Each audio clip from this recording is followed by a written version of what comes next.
Maka janganlah mengeluh ketika merasakan rasa lapar. Karena kalau orang kenyang tidak akan bisa merasakan nikmatnya makanan lagi. Kalau orang terlalu banyak minum, nggak ada hausnya, maka tidak akan ada rasa nikmat pada minuman tadi. Apa yang Allah berikan kepada kita semua, semuanya baik. Persepsi kita saja yang mungkin mengatakan itu tidak baik. Nabi SAW katakan dalam sebuah hadis bahwa urusan seorang mukmin itu luar biasa. Kalau dia mendapatkan nikmat, dia akan bersyukur dan itu keutamaan untuknya. Kalau dia mendapatkan ujian, dia akan bersabar, itu jaga keutamaan. Semua yang Allah berikan berupa nikmat, ujian baik untuk kita, tergantung bagaimana kita memandangnya. Apa-apa yang kita dapatkan ini pun tidak lepas, tidak jauh ya pastinya dari apa yang diperjuangkan oleh manusia yang sangat-sangat kita rindukan. Manusia yang hidupnya berjuang untuk memuliakan, menegakkan agama ini. Manusia dengan orang-orang terbaik yang berada di sekitarnya, akhirnya kita bisa merasakan nikmatnya iman ini, nikmatnya Islam ini, dan nikmatnya akidah ini. Nabi SAW Bapak sekalian memberikan banyak sekali petunjuk kepada kita semua ya. Dua petunjuk yang dengan itulah sebenarnya kalau kita kembalikan, yaitu Al-Quran dan As-Sunnah atau petunjuk Nabi SAW, maka hidup kita pasti akan baik. Sayangnya banyak orang zaman sekarang jauh dari petunjuk itu.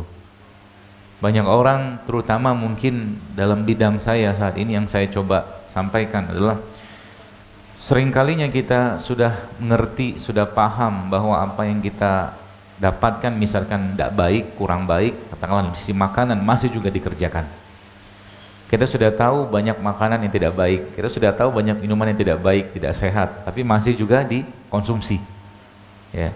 Dan kita tahu mana yang tidak sehat, kita tahu mana yang sehat ya.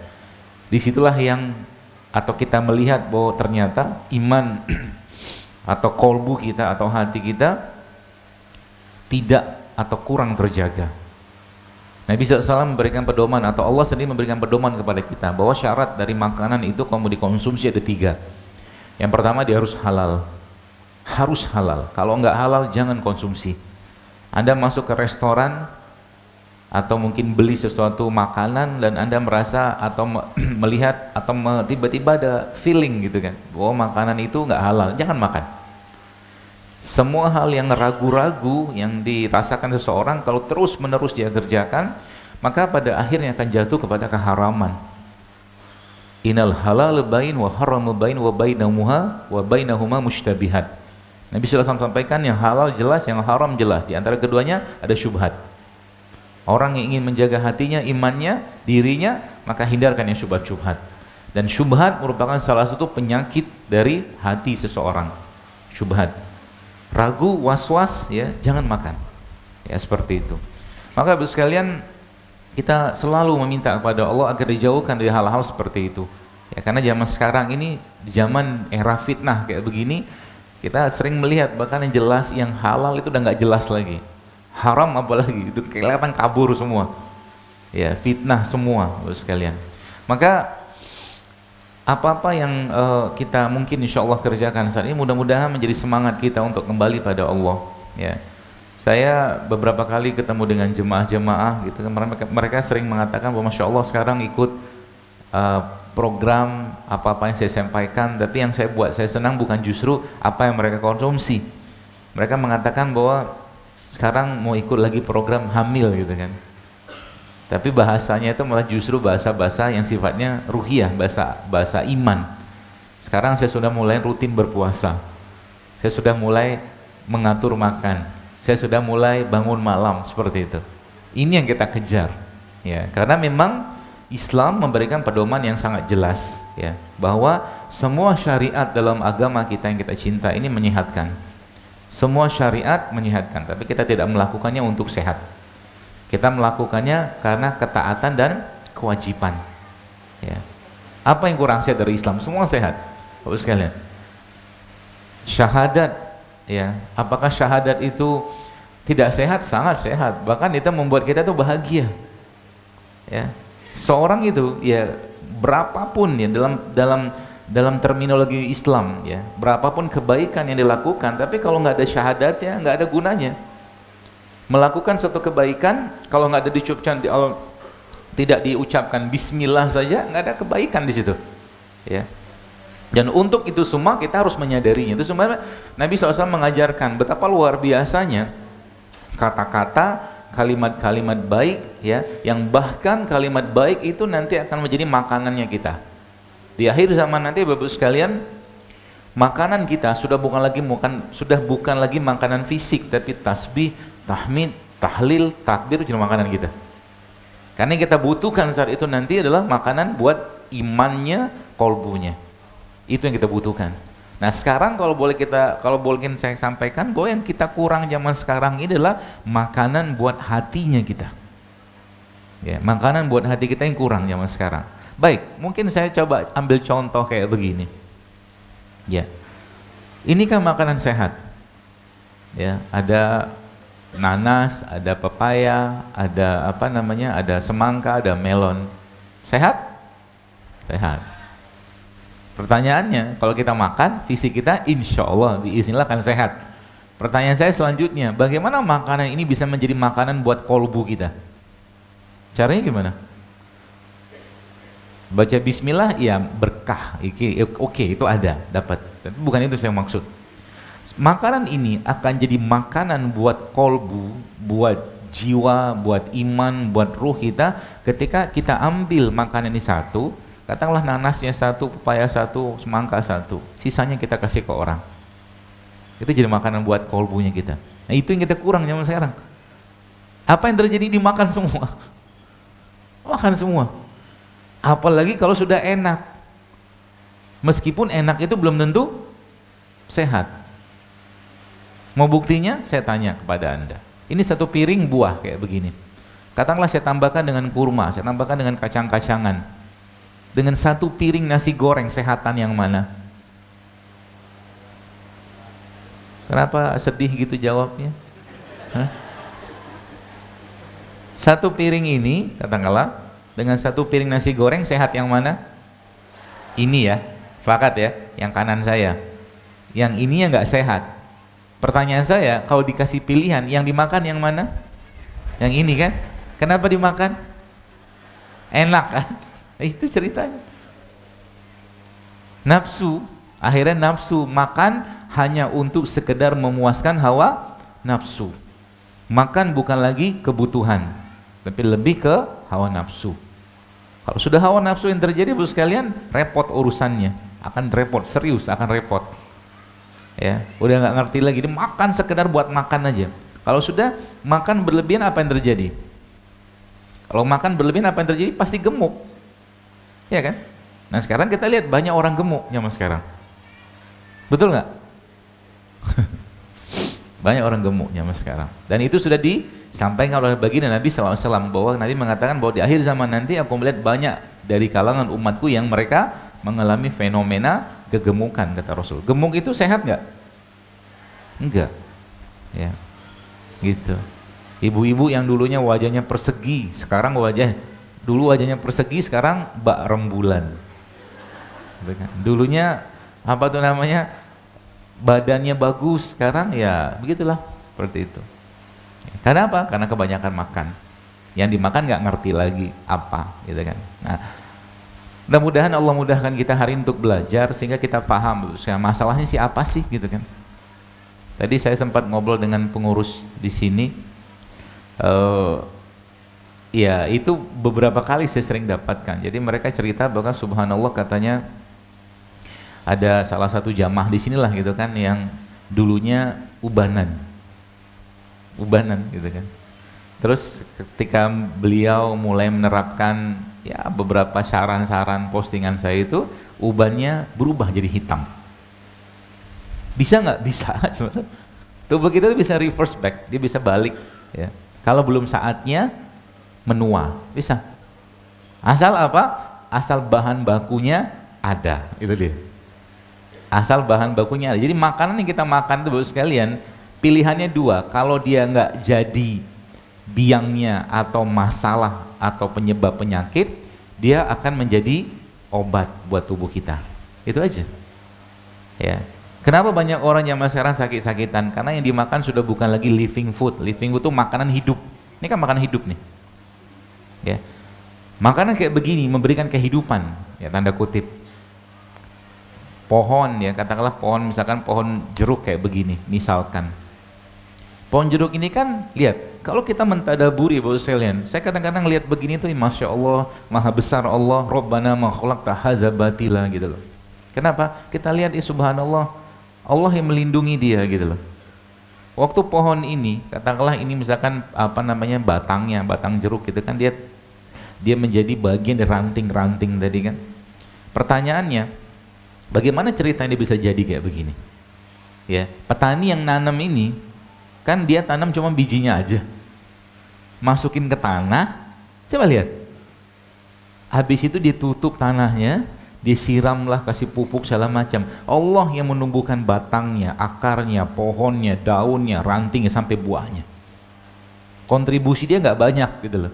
Maka petani-petani itu ya biasanya, bukan biasa, dalam Islam zakatnya kan lebih besar karena nggak banyak ngurusin gitu kan. Allah yang ngurusin semua. Ya, seperti itu. Nah, apa yang dia kerjakan ini Bapak sekalian? Atau mungkin apa yang buah kayak begini, lihat, ada bijinya. Kemudian buah ini tumbuh dari hasil pohon atau batang itu mengangkat sari-sarinya tanah kan gitu kan. Dan kalau kita bicara tanah, manusia kan dari tanah. Walaqad khalaqnal insana min sulalatin min tin, kata Allah, kami ciptakan manusia dari tanah. Kemudian dari tanah itu, dari pohon itu diangkat, pompa, naik ke atas. Akhirnya Allah ciptakan, lihat. Allah ciptakan ranting dulu. Kemudian Allah ciptakan ada daun di situ.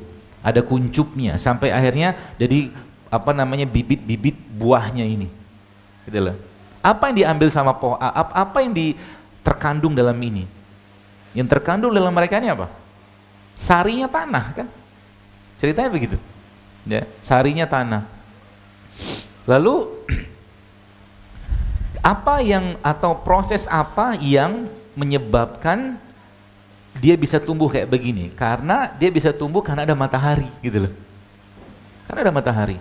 Akhirnya dari daunnya dia, pada proses pembentukan dia itu Allah menciptakan oksigen. Gitu kan? Kita hirup oksigennya.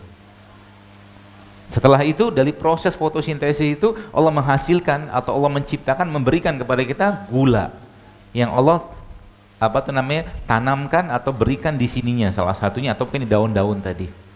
Maka di sini ada kehidupan. Allah lindungi dia dengan apa? Dengan ini. Ketika Anda buka kayak begini, ya, jeruk ini kita ini judulnya tadabur dulu ya biar paham. Terus saya letakkan lama-lama, apa yang terjadi dengan kulit ini?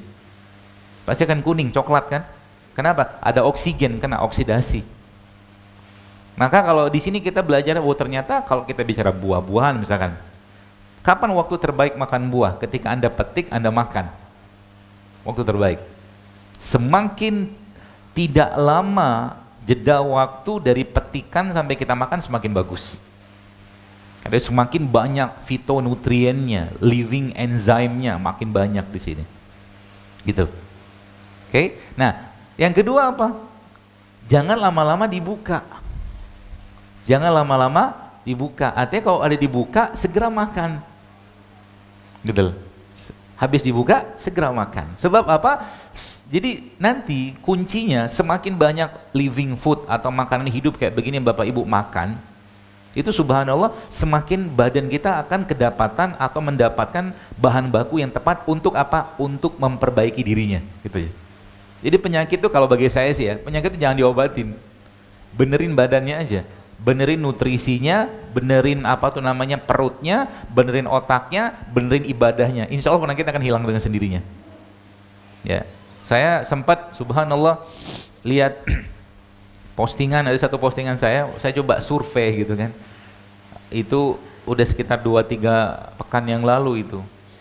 Saya tanya ibu-ibu di sini yang berhasil hamil, tanya saya, dari apa-apa yang saya share di sini itu ada berapa? Ada banyak nggak? Mohon di share dong. Itu subhanallah ada 5.700 komen. Itu sebagian besar hamil loh. Tapi yang membuat saya bahagia apa? Mereka sudah mulai tahajud, puasa, sedekah, banyakin istighfar. Ternyata solusi spiritual namanya, yang justru lebih bermakna, lebih berfaedah, dan lebih punya efek yang luar biasa ke badan. solusi spiritual. Dalam surat Nuh kan Allah sudah sampaikan, ya, perbanyaklah istighfar. Istighfar itu akan memperbanyak kebunmu, hartamu, kata Allah. Atau kata Allah, istighfar itu akan memperbanyak keturunanmu, kata Allah. Gitu loh. Itu kan bahasa saya solusi spiritual, ya. Lalu apa mereka makan? Simple banget gitu kan. Ya, simple banget. Mau modal kunyit, modal apa? Serai, jeruk nipis, madu gitu doang kayaknya. Gitu doang. Tapi kenapa? Badannya sudah siap, pikirannya sudah siap. Hatinya sudah terpaut dengan yang menciptakan dia. Itu yang kita mau kejar. Ya. Jadi bukan cuma sekedar ngandalin beginian atau mungkin apa herbal atau apapun, bukan. Ya. Seperti itu Bapak sekalian. Maka kita belajar ya hari ini, mudah-mudahan Allah mudahkan sehingga nanti harapannya yang sehat semakin sehat, yang berpenyakitan bisa hilang penyakitnya. Ya. Bapak Ibu sekalian, dalam Islam konsep penyakit itu asalnya bukan dari fisik. Bukan dari fisik. Jadi kalau kita mungkin zaman SMA atau SMP dulu kan mengenal mens sana in corpore sano. Apa artinya? Artinya apa? Di dalam tubuh yang kuat terdapat jiwa yang sehat. Saya sih nggak sepakat dengan istilah itu. Ya, kenapa? Ya banyak orang di rumah sakit jiwa fisiknya sehat, ya kan? Jiwanya nggak sehat, gitu loh. Justru malah kebalik. Islam memberikan pedoman yang justru kebalikannya. Kata siapa? Kata Rasulullah. Nabi bilang apa? Ala wa inna fil jasad mudghah, kata Nabi. Dalam tubuh manusia terdapat segumpal daging. Iza solahat jasada kulluhu, wa iza fasadat fasada jasada kulluhu. Kalau dia baik, baiklah semua, dia rusak semua. Dan itulah kolbu, kata Nabi, kan gitu. Jadi dia rajanya, dia bukan tentaranya, ya. Dan dia pengendalinya, gitu loh. Sayangnya ya kita tidak terlalu banyak memanjakan atau memuliakan atau apa ya, ya menjaganya dia gitu, menjaga si kolbu tadi, sehingga lebih dominan nafsunya. Kolbu itu sekalian nggak butuh banyak makan. Tapi bahasa saya tadi gini, ini kan kalau Anda makan tadi nanas satu, pisang satu, apa pepaya satu, melon satu, makanan buat fisik kita. Baca bismillah berkah insya Allah. Tapi kalau lebih banyak makanan kayak begini yang kita kasih ke orang, lebih sehat kolbunya. Gitu loh. Itu yang kita butuhkan zaman sekarang. Ya, mau sesehat apapun makanan yang makan, jangan lupa berbagilah kepada orang lain. Nanti kolbunya akan sehat. Jadi kalau Anda katakanlah beli suatu porsi makanan sehat misalkan gitu kan, jangan lupa bungkus satu kasih ke orang. Anda dapat fisiknya sehat dengan makanan sehat tadi, misalkan Anda akan dapat juga keberkahan dari makanan yang Anda berikan pada orang tadi, dan akhirnya menyebabkan kolbunya akan sehat. Ya, seperti kalau Anda, pokoknya setiap Anda melakukan suatu kebaikan untuk diri Anda, contoh begini, sedekah itu paling baik pada siapa? Pada diri kita. Ada seorang bertanya pada Nabi SAW, dia katakan begini, ya Rasulullah, kalau aku punya 1 dinar, kemana aku harus sedekahkan dinar tersebut? Kata Nabi, bersedekahlah buat dirimu sendiri. Ya, jadi Bapak Ibu jangan pelit sama diri kita. Jadi kalau saya sering ngomong begini, kenapa? Ketika sedikit aja ngomongin kacang almond gitu kan, kacang mete, pistachio, biasanya jawabannya mahal gitu kan, gitu kan. Tapi dia nggak sungkan-sungkan beli pulsa, beli handphone, kan gitu loh. Buat dirinya berkaitan dengan kepentingan badannya, pelitnya minta ampun. Penyakit nggak itu? Penyakit AB namanya. AB itu apa? Al-bakhil. Pelit. Kencelengan lewat dari zaman dulu, nggak berubah-ubah, noceng. 2000. Padahal duitnya ada loh. Ya, pakai tutup lagi. Mintanya rezeki, jodoh, harta, banyak betul mintanya. Ya. Penyakit, lawan, harus dilawan. Suatu ibadah itu sekalian harus dilawan. Sama kayak hidup sehat. Hidup sehat itu susah, benar susah. Karena judulnya harus melawan hawa nafsu. Ya, dok susah dok, emang susah. Tapi kalau Anda nanti sudah merasakan kenikmatannya, Anda akan jauh lebih merasakan kenikmatan hidup sehat itu daripada sekedar makan yang nggak sehat. Karena makan nggak sehat juga ngasih kenikmatan. Makan sehat juga ngasih kenikmatan. Sama juga dengan, dan itu nggak bisa dicampur-campurin, nggak bisa. Kalau mungkin bahasanya lebih luas lagi, kenikmatan dalam ketaatan itu tidak bisa dicampur adukkan secara sempurna dengan kenikmatan dalam maksiat, nggak bisa. Jadi kalau mau maksiat, sekalian maksiat yang optimal. Nauzubillah min dzalik. Orang yang zina, curi, khamr, gibah, dosa-dosa besar itu tidak akan bisa merasakan nikmatnya sholat, nggak bisa. Nggak bisa. Dia nggak bisa campur-campur gitu loh, nggak bisa. Ya. Orang yang katakanlah merasakan kenikmatan ibadah, ketaatan, juga nggak akan merasakan kenikmatan lagi dalam hal yang tidak baik, gitu loh. Pilih salah satu, mau jalan yang kanan, yang kiri. Mau surga, neraka, nggak bisa tengah-tengahnya. Ya. Meskipun itu tidak terlalu ekstrim, saya katakan dalam urusan kesehatan. Tapi ingat sekalian, ya saya kemarin sempat dapat sebuah lab seorang ustadz mungkin bapak ibu kenal, saya sebutin namanya lah. Dia liatin ke saya, dan ustadz itu waktu saya lihat labnya, aduh sudah nih saya bilang, sudah gula puasanya sudah di atas normal, tinggi sekali, cukup tinggi. Terus indikator diabetesnya sudah tinggi juga. Setiap saya ngomong sesuatu, beberapa kali hidup saya, aduh nikmati aja hidup dok, saya bilang. Ya betul, saya bilang, tapi tubuh kita nggak bakal bisa bohong, gitu loh. Nikmati aja hidup, tapi ingat makanan nggak sehat, gimana? Setiap mau kajian misalkan beliau makan nasi dengan berbagai macam lauk nggak sehat, gitu loh. Nggak bisa dibohongin badan kita itu, tenang aja, gitu loh. Jadi pertanyaannya, apakah kita sudah siap untuk hidup sehat? Ya. Kalau sudah, untuk apa kita kerjakan itu? Gitu loh. Saya mau minta deklarasi dulu. Bapak Ibu sudah siap hidup sehat? Untuk apa? Untuk Allah, gitu loh. Itu dulu yang pertama. Supaya apa? Nanti kalau kita niatkan untuk Allah, bukan karena cuma sekedar ikut-ikutan, bukan cuma sekedar gaya-gayaan, atau bahasa keren itu lifestyle gitu kan, atau gaya hidup, maka Anda minum madu dapat pahala, minum jahe dapat pahala, minum kunyit dapat pahala, karena kan untuk Allah semua. Dan niatkan untuk apa? Untuk ibadah yang lebih baik, gitu loh. Tapi harus tahu dulu masalahnya apa. Kenapa saya sakit-sakitan? Nah, itu nanti kita akan bahas. Ya, jadi sekali lagi saya tanya, kan Allah jadi saksinya ini. Bapak Ibu sudah siap hidup sehat? Kurang kenceng. Sudah siap hidup sehat? Masya Allah, Allah jadi saksinya ya. Nanti kalau Anda langgar, Anda urusan sama Allah. Karena Allah menciptakan kita kan sempurna. Manusia tidak didesain Allah untuk sering sakit-sakitan, serius. Nggak ada ceritanya, karena semua ibadah dalam Islam butuh fisik. Sholat butuh fisik loh. Puasa apalagi, haji, umrah butuh fisik, jihad katakanlah zaman dulu ya, butuh fisik semua. Ya, maka kita diciptakan Allah untuk apa? Wa ma khalaqtul jinna wal insa illa liya'budun, kata Allah. Aku ciptakan untuk menyembahku, beribadah kepadaku. Dan ibadah dalam Islam itu banyak ibadah fisik. Itulah.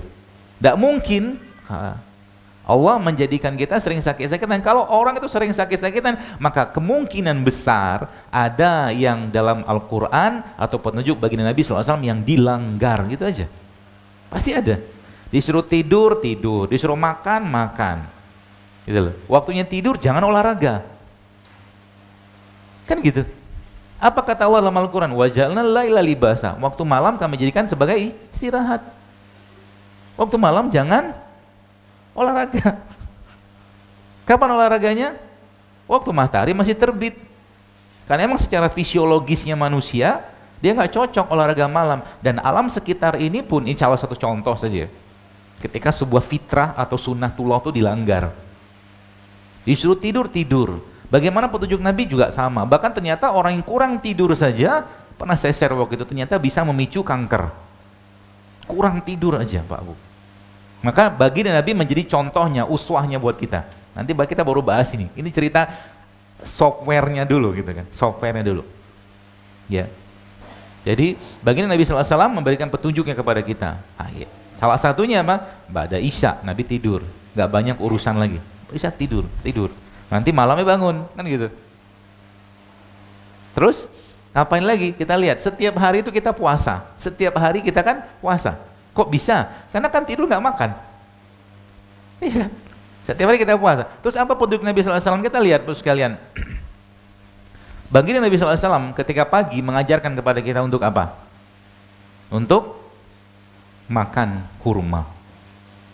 Ya. Salah satunya kurma ajwa kayak begini. Kalau nggak ada kurma ya kurma ajwa, ya kurma yang lain juga boleh lah. Gitu loh. Maka karena puasa malamnya nggak cocok pagi itu makan yang berat-berat.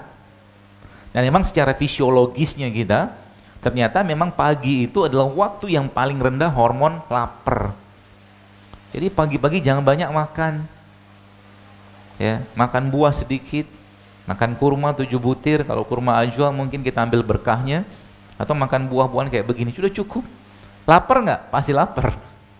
Biar aja lapar nih sampai siang, nanti siang baru makan.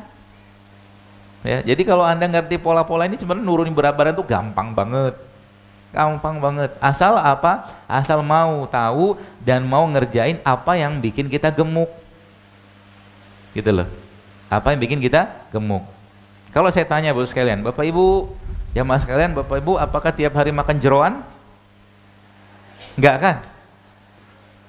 Singkat ceritanya, Anda tidak makan jeroan tiap hari. Jeroan itu lemak kan? Lemak sehat nggak? Jelas tidak. Tapi kalau saya tanya kepada Anda, apakah Anda makan gula tiap hari? Iya? Siapa yang hari ini sudah badannya masuk bahan dari gula? Contohnya pasir, gula pasir. Contohnya tepung, contohnya nasi, itu kan gula. Coba angkat tangan. Oh salah, banyak hal. Gula kan? Gula. Ini gula nggak? Baik, kita belajar ya, biar paham. Masalahnya apa sih kita sekarang itu loh? Ini kan gula. Gula juga, tapi beda gula dengan Anda makan gula pasir atau mungkin nasi putih.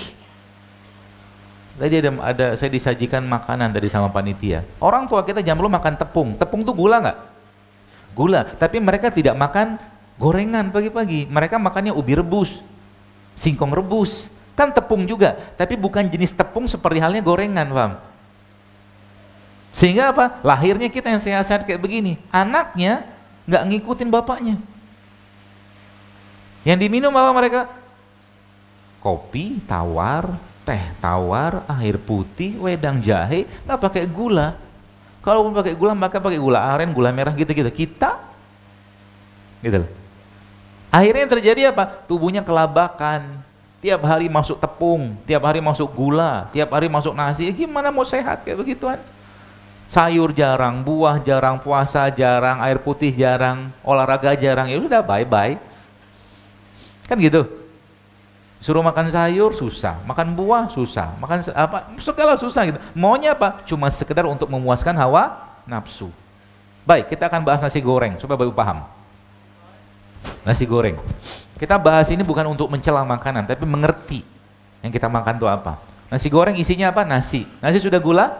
Gula. Gula dalam proses transformasinya dalam tubuh kita kalau nggak dipakai jadi lemak, Bapak sekalian. Gula kalau nggak dipakai jadi apa? Lemak. Terutama gula-gula sederhana yang kayak dari nasi putih, gula pasir, tepung. Itu gula sederhana. Ya. Ini kan gula juga, tapi bukan gula kayak tadi. Ya, bikin gemuk nggak? Nggak ada ceritanya gemuk makan beginian. Maka monyet nggak pernah ceritain monyet gemuk, betul? Monyetnya kan gitu aja, kurus-kurus gitu kan. Ya makan begini. Gitu. Jadi jangan takut makan buah sebenarnya. Itu ya. Nah, pertama udah nasinya. Kita belajar dulu. Nasinya sudah gula. Biasanya makan nasi goreng pakai apa?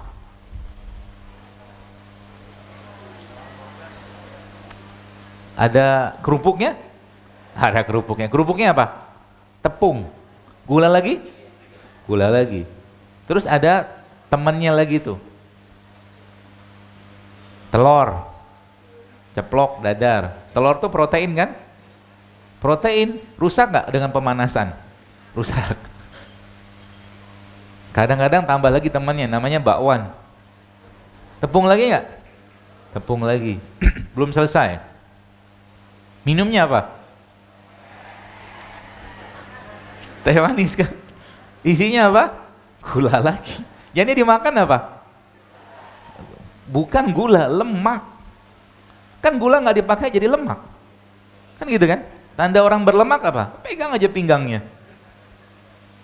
Jangan sekarang lah, aib. Nanti aja di rumah. Banyak lipetan, perut banyak lipetan. Masalah sekarang, Bapak sekalian, Anda pikirnya hal sederhana ya. Mungkin kita pikir hal sederhana, tapi ingat, inilah yang terjadi pada zaman sekarang. Sehingga apa? Kalau sudah yang masuk sudah bukan lemak yang baik, maka hasilnya juga akan jadi lemak yang tidak baik. Sehingga apa? Metabolisme hormon pun akan terganggu, salah satu penyebabnya. Kenapa sekarang banyak perempuan, wanita-wanita PCO, endometriosis, susah punya keturunan, macam-macam penyakit-penyakit hubungan dengan hormon. Ya gimana mau nggak sehat tiap hari bakso mie ayam, tepung lagi kan, gula lagi gitu loh. Beda cerita kalau Anda makan kayak begini, ini kan minyak zaitun, ini kan lemak juga, tapi lemaknya lemak yang baik. Orang tua kita zaman dulu ya, kita belajar dari mereka, ya mereka goreng sesuatu, tapi tidak menggunakan minyak sawit, mereka pakainya minyak kelapa, gitu loh.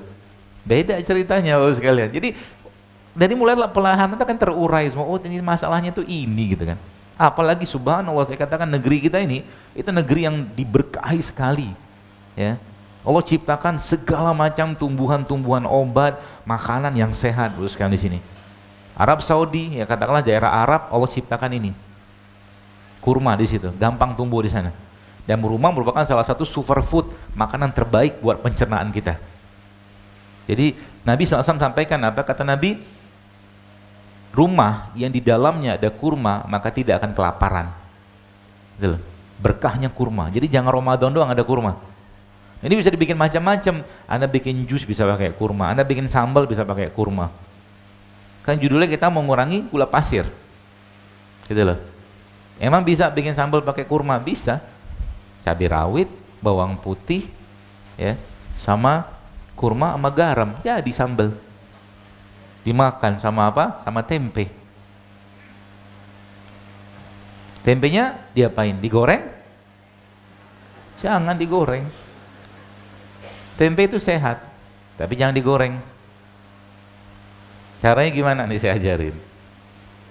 Makan tempe kayak makan roti. Tempe ini isinya apa, Pak, Bu? Bukan. Tempe ini isinya ya benar kedelai, tapi yang saya maksud bukan itu. Tempe itu isinya bakteri, ya kan?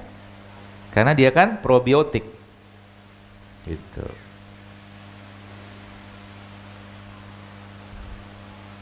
Ini kalau udah makanan biasanya diem gitu ya.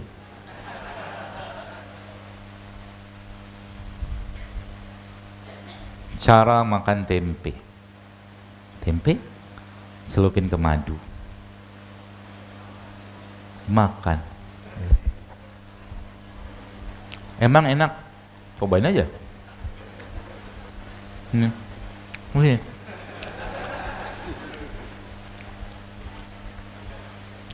Oh, bantu makan.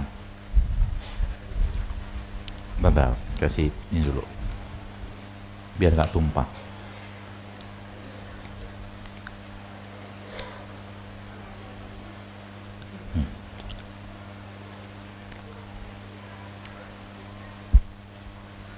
Tunjukin mukanya ke sana. Enak Kak? Lihat mukanya kelihatan terpaksa atau ikhlas itu?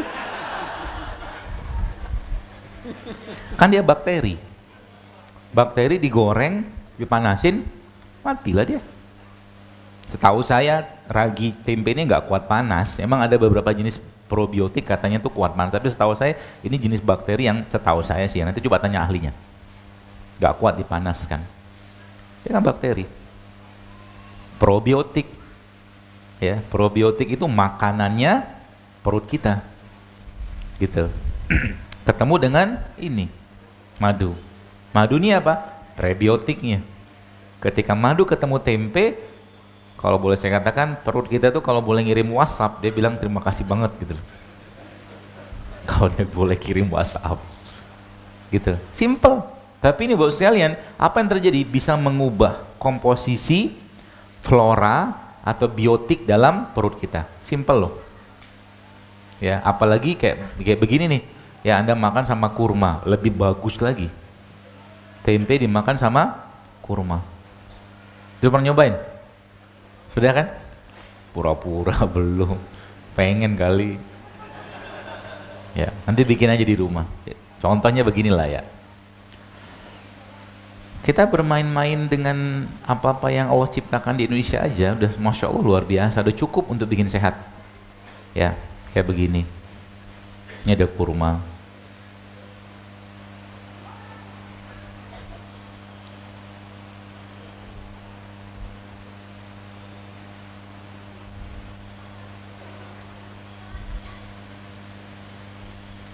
Tempel kayak begini.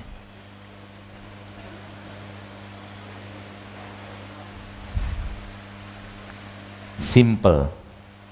Tapi ini bisa mengubah kehidupan flora atau bakteri di perut kita. Karena kebanyakan bakteri yang ada di perut kita itu bakterinya sudah tidak bersahabat lagi. Ngamuk dia. Kalau bakteri ngamuk, apa yang terjadi? Dia bikin asam badan kita. Kalau orang sudah asam, apa yang terjadi? Maka tubuh memberikan tanda. Tandanya apa? Banyak. Kalau orang sudah asam, mulutnya bau, BAB-nya bau, ya kotorannya maaf ya, kencingnya bau, keringatnya bau, asam. Ya, pikirannya pun asam. Maksudnya apa? Orang pikiran asam itu nggak banyak syukur-syukurnya, ngeluh aja terus. Itu asam. Sesuatu yang dilihat kurangnya aja terus. Itu orang yang asam. Maka Islam kan saya memberikan pedoman yang sangat-sangat jelas tentang itu. Bersyukur, bersabar. Syukur, sabar itu aja. Contoh mungkin, kalau Jakarta, saya nggak tahu di sini, mungkin Jakarta kan macet segala macam gitu ya. Anda bawa mobil misalkan di belakang, misalkan Metro Mini atau bus umum, yang biasanya kadang-kadang suka berhenti suka-sukanya dia gitu kan, mau diapain? Ya, mau diapain maksudnya? Kita punya dua pilihan, ngomel, ya, atau ya sudah pass over aja, kita lewati dia dengan istighfar, selesai, aman hati kita, kan gitu. Daripada ngomel terus-menerus, ya seperti itu. Dan memang ternyata makanan yang kita makan, Ibu sekalian, semakin sehat dia, dia semakin memberikan mood yang baik. Gitu loh. Jadi kalau ada orang moodnya sedang tidak baik, mungkin kurang makan buah. Ini serius loh ini. Mungkin kurang makan buah-buahan atau sayuran, terutama pisang nih paling bagus buat orang lagi baperan. Coba nanti lihat isi pisang ini apa? Isi pisang ini bahan baku yang bisa Bapak Ibu gunakan untuk mensuplai hormon bahagia pisang. Letak dia di mana? Di dagingnya. Ya. Letak yang kedua di sininya. Masya Allah kan. Selalu ada manfaat. Jadi Allah menciptakan pelindungnya ini itu luar biasa. Apalagi kalau dia ada biji. Biji itu biasanya sebagian besar biji-bijian yang Allah ciptakan itu sebagian besar mengandung banyak sekali kandungan antioksidan bahkan asam amino. Ini biji ini ya. Kalau bapak-bapak minum kopi, saya lebih sarankan minum kopi biji kurma kalau ketemu. Lebih sehat kalau saya sih. Terus misalkan apa jenis biji yang lain? Itu durian. Durian itu bijinya sehat. Jauh lebih sehat biji durian daripada dagingnya. Jadi kalau Anda makan durian itu banyakin makan bijinya aja. Tapi dimasak dulu lah. Ya dimasak dulu. Kayak orang Jawa tuh lah yang beton gitu kan. Apa tuh cempedak, nangka, ya. Bagus. Karena biji durian itu dia mengandung banyak asam amino dan asam amino adalah bahan baku gennya kita Bapak sekalian. Masya Allah kan. Semudah itu sebenarnya. Jadi kalau makan durian boleh makan durian nggak apa-apa, tapi kan gula. Kan dia karbohidrat tuh. Makan sedikit 2-3 potong, lebihnya ambil bijinya, makan bijinya, direbus. Jauh lebih baik. Ya, seperti itu. Jadi Kayak misalkan kita bahas, misalkan inilah pisang ini ya. Ini Masya Allah, pisang ini buat sekalian, dari mulai kulitnya Allah ciptakan pelindungnya, dan kulit ini juga bermanfaat. Dagingnya apalagi. Ini kalau makan pisang itu memang sejatinya kalau mau ideal makan semua. Serius. Makan semua. Tapi kan kita nggak lazim kan. Ya kalau Bapak Ibu mau ya sudah, pisang kayak begini Anda cemplungin ke blender, jadi bubur pisang. Pernah nyobain? Mau saya cobain? Saya cobain ya. Kita nyoba makan pisang. Mudah-mudahan sudah dicuci ini. Anggaplah sudah dicuci. Anggap. Masukin semua. Si air.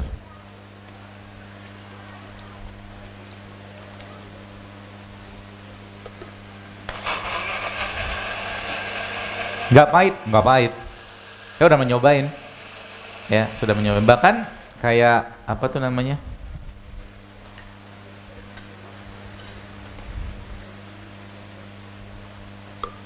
Harus segera diminum. Kenapa harus segera diminum? Karena dia langsung teroksidasi biasanya. Langsung hitam dia warnanya. Pisang tuh cepet banget teroksidasinya. Ya kalau kurang manis nanti mungkin tambah madu sedikit. Ini nggak tahu manis apa enggak nih, kita cobain aja. Kurang manis.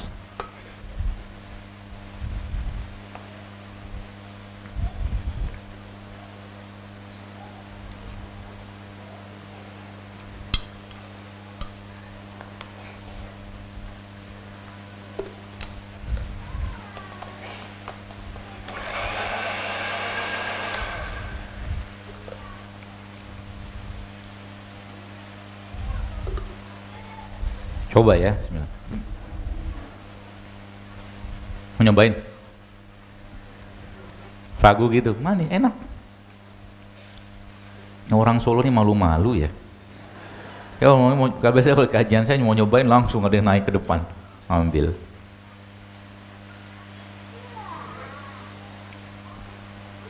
Oh,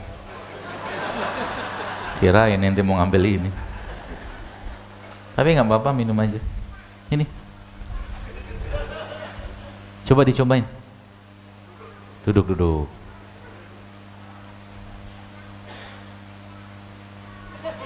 Hah, enak gak? Kurang manis. Sini tambahin lagi. Orang udah manis tadi deh. Tambahin. Tambahin yang banyak-banyak ini ya, karena kan gula dia. Ya, kalau orang diabetes jangan. Nanti kebanyakan gula bahaya juga.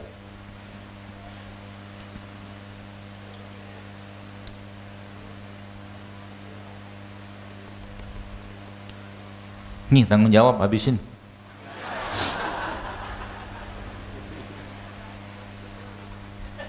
Ayo minum.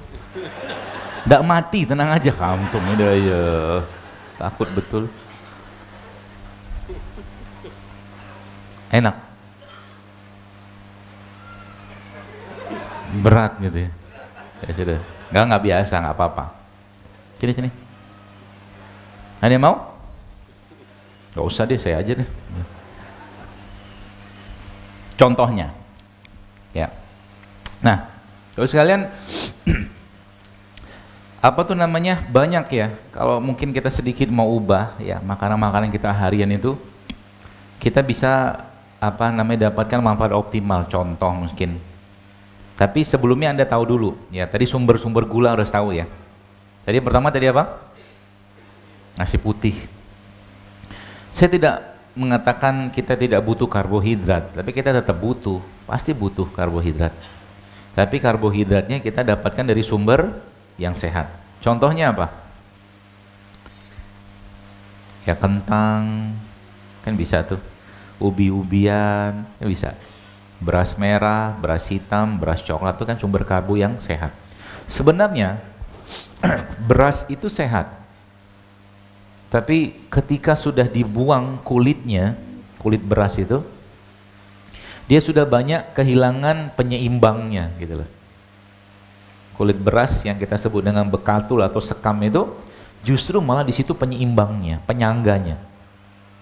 Gitu ya. Nah, itu kan hilang zaman sekarang. Hilang, dibuang. Yang makan siapa? Ayam. Ayamnya aman, nggak kena diabetes. Manusianya kena diabetes. Karena gula lagi kan? Gitu. Itu yang pertama. Yang kedua apa? Tepung. Dia ubi, ya ubi singkong gitu kan, atau singkong kan tepung juga, tapi beda sama tepung terigu. Gitu lah. Bedanya apa? Ya jelas, kalau yang terigu kan dia tepung, kita sebut itu tepung gluten. Tepung yang bisa bikin lengket lah di usus gitu-gitulah. Tapi kalau ubi aman insya Allah. Ya. Kemudian apa lagi? Gula pasir. Jelas itu gula gitu kan. Pak, Bu sekalian, nanti mungkin ada bertanya, dokter maaf, kan gula pasir dari tebu. Ya kan? Gula pasir kan dari tebu. Baik, Bu sekalian gini. Ada dua orang. Orang pertama, orang kedua. Dua-duanya makan gula, tapi beda jenis gulanya. Orang pertama tiap hari pagi, siang, malam, atau 5 kali sehari, setiap waktu 5 itu dia makan gula pasir 2 sendok. Gula pasir 2 sendok. Berarti total sehari dia bisa konsumsi 10 gula pasir sendok. Orang yang kedua, dia minum atau mengambil 2 sendok air tebu. Berarti sehari dia minum 10 sendok gula tebu atau air tebu. Ini beda nasib loh ini. Bapak Ibu, kalau Anda mau sedikit lebih teliti, banyak sekali makanan-makanan kemasan zaman sekarang itu yang isinya sebagian besar gula. Coba lihat nanti, Anda lihat kandungan nutrisinya. Banyak sekali gula, bahkan kadang-kadang bisa sampai setengah dari makanan tadi itu gula semua. Yang angka kecukupan gizi itu loh. Per 10 gram, per 100 gram. Jadi kalau kadang-kadang Masya Allah saya bilang, ini gula semua isinya. 100 gram kadang-kadang bisa 40% gulanya. Itu kan Masya Allah ya. Jadi masalah buat kita tentunya ya. Tapi mau dicegah, mau diapain juga gimana ya. Kita harus apa? Kita harus menjaga diri sendiri aja. Ya, seperti itu. Ya, nah baik. Yang terakhir apa? Minyaknya. Nah, saya mau tantang Anda. Dalam seminggu ke depan, no rice. Enggak ada nasi putih. Udah mulai ngerasa gerusuk. Dalam seminggu ke depan enggak ada nasi putih. Siap nggak? Tenang Bu sekalian, tanpa makan nasi kita tetap akan baik badannya. Karena yang kita butuhkan bukan nasi putihnya, tapi karbohidratnya yang kita butuhkan. Dan saya pribadi nggak ngajarin diet tertentu, diet keto apa segala macam. Keto kan nggak makan karbo. Enggak lah, ngapain juga, kita tetap makan karbo. Cuman kita batasin aja, tapi karbo yang sehat. Minggu ke depan nggak ada nasi putih. Gak usah seminggu deh, 3 hari aja dulu. Siap nggak? Berat gitu. Iyalah. Tapi kalau Anda kerjakan, Masya Allah saya beberapa teman-teman itu saya dari kajian gitu, dia bilang, dok Masya Allah ya ternyata sekarang hubungan suami istri saya itu berkualitas luar biasa, dia bilang. Tiap hari nagih terus. Katanya gitu, bagus, saya bilang alhamdulillah kan. Jadi obat kuatnya laki-laki itu hidup sehat. Dan jangan banyak lemak di badan. Itu dia kuncinya. Lemak yang ada pada badan seseorang, tubuh laki-laki khususnya, ya bisa melemahkan sistem reproduksinya dia. Ya, dari sisi mungkin kualitas atau kuantitas. Ya. 3 hari dulu deh, gak usah nasi putih. Nanti yang tetap pengen makan nasi, saya ajarin caranya. Ya. Yang kedua, gak ada tepung dan semua produk turunannya. Ya, dalam 3 hari ke depan. Ingat, kita bukan gak makan karbonya ya, bukan. Kita tetap butuh karbonya. Yang ketiga apa? Gak makan atau tidak ada gula pasir. Jadi kalau makan apapun gak ada gula pasirnya. Ya, Anda harus yakinkan diri Anda bahwa Anda sudah cukup manis tanpa gula. Nah, gitu. Yang keempat, minyak. Ya. Selama 3 hari dulu deh, gak usah seminggu. Kerjain itu baik-baik. Apa yang terjadi? Insya Allah ya, tadi yang cerita tentang uban-ubanan itu ya, itu benar-benar terjadi loh. Itu ibu-ibu pernah share ke saya pernah lihat dia, saya posting juga gitu kan, dok ini uban suami saya tiba-tiba hilang. Hah? Saya bilang, dicabutin? Enggak gitu. Ternyata emang tadi, ketika makanan yang kita makan itu apoptosis itu bunuh diri, sel. Yang rusak-rusak, mati dia. Dan proses apoptosis itu terjadi per 12 hari kurang lebih. Per 12 hari. Jadi kalau kita ambil 365 dibagi 12, maka waktu yang paling baik tubuh kita untuk melakukan proses apoptosis itu adalah selama 30 hari dalam setahun. Di situ kita kenal, oh ternyata ini maksud Allah untuk memberikan syariat puasa Ramadan. Kan gitu. Luar biasa kan. Jadi bahasa itu muslim tidak muslim dia, ya, muslim atau non muslim dia, 1 tahun wajib dia meninggalkan makan selama 30 hari. Prosesnya begitu. Dan subhanallah sekalian, diikutin lagi. Lihat ini pola ya, pelajaran pola. Sering saya sampaikan berulang bahwa Islam itu agama yang sangat sehat. Pola selanjutnya, habis puasa Ramadan, Allah Allah pasti maha tahu gitu kan, bahwa yang namanya habis Ramadan, manusianya balik lagi habitatnya. Allah kasih puasa Syawal 6 hari. Ini bahasa kayak ini tune up tahunan. Jadi tubuh itu disetting untuk makan sendiri sel-sel yang rusak. Lewat tuh 36, masuk lagi ke 2 kali seminggu, Senin Kamis, coba, Masya Allah. Dan masuk lagi puncak berikutnya. Ternyata proses apoptosis itu atau bunuh diri sel itu paling baik terjadi saat kapan? Tengah bulan. Itu ada risetnya. Jadi bunuh diri sel itu paling bagus ternyata saat gravitasi bulan yang kita kenal dengan pertengahan bulan itu. Dan itu diperkuat lagi sekarang dengan cara apa? Dengan cara ternyata puasa meningkatkan lagi proses itu. Jadi udah ada tengah bulan, ada puasa, dan kita kenal ada syariat puasa ayamul bid. Stop sebentar, 1 hari suruh rehat, 13, 14, 15. Kalau nggak salah hari ini hari terakhir saya yang puasa. Ya. 16-nya istirahat, 17-nya disuruh vaksinasi. Dalam bentuk apa? Hijamah atau berbekam. Hijamah itu kan bentuk vaksinasi kulit, kalau bisa. Itu kan pola tuh sekalian. Ya. Maka sering saya sampaikan sebenarnya solusi dari masalah penyakit-penyakit degeneratif umat Islam saat ini adalah apa? 8 plus 3 plus B. 8 tuh puasa Senin Kamis, 3-nya ayamul bid, B-nya berbekam. Solusi spiritual. Low budget, gak butuh banyak makanan, puasa aja, gak usah banyak-banyak makan. Apalagi kalau sudah ngerti konsepnya, terus kalian gampang sekali kita memperbaikinya. Ya. Konsep itu apa? Kalau gini, caranya gini, saya ajarin. Anda punya mobil itu katakanlah tangkinya total ada 50 liter bensin, 40 liternya tangki utama. Oke, 40 liternya tangki utama, 10 liternya tangki cadangan. Nah pertanyaannya, bagaimana mobil tadi itu bisa menggunakan tangki cadangannya atau bahan bakar cadangan? Caranya gimana?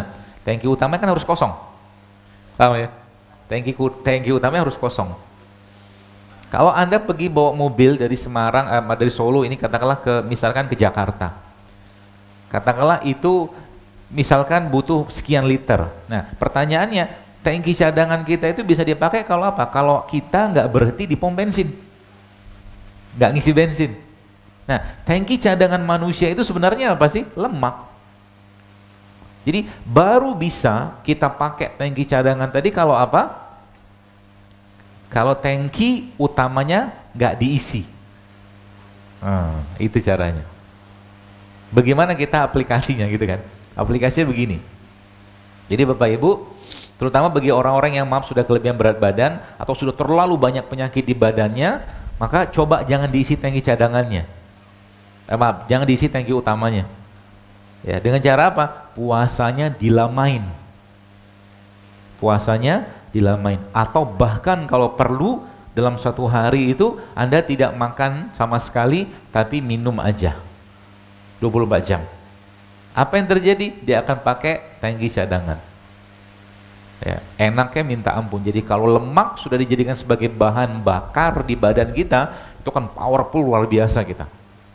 Ya, kemarin saya sempat nyobain. Kemarin waktu hari Jumat ada kajian di Surabaya itu.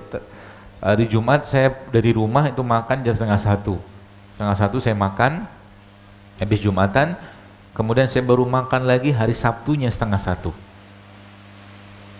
Ternyata Masya Allah luar biasa powerfulnya badan. Tapi minum aja, makan sedikit buah-buahan, sedikit atau sayuran, tapi bukan makan berat. Ternyata kan nggak ada tangki utama masuk kan, tubuh akan pakai sebagai bahan bakarnya sebagai dari tangki cadangan tadi gitu ya.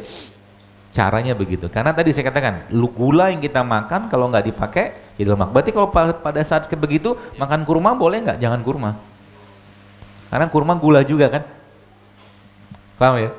Ini jadi kalau Bapak Ibu tahu ilmu ini, itu Allahu Akbar. Itu penyakit itu kalau sudah lemak yang dipakai sebagai bahan bakar, itu dia akan kalau bahasa itu kayak laptop hang, pencet tombol on off itu dia hidup lagi, itu begitu dia kayak ngeriset badannya.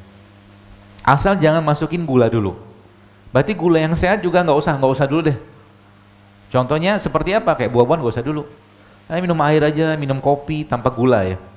Minum teh hijau atau minum kayu manis atau apa. Tapi dengan catatan ya, tidak berlaku buat orang-orang yang kurus. Ya, kalau udah kerempeng jangan.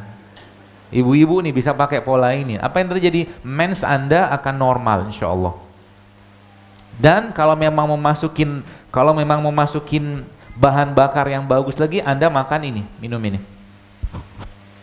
Minyak zaitun atau mungkin alpukat tanpa gula ya. Karena alpukat itu kan lemaknya bagus.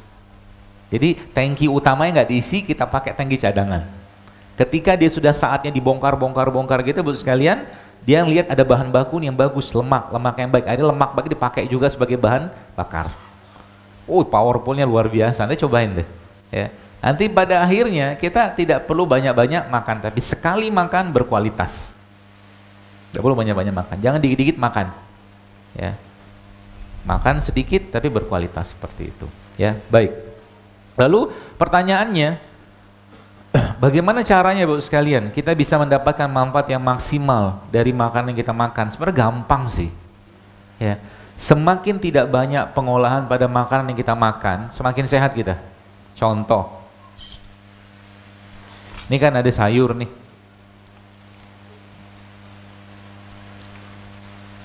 Sayur kita potong.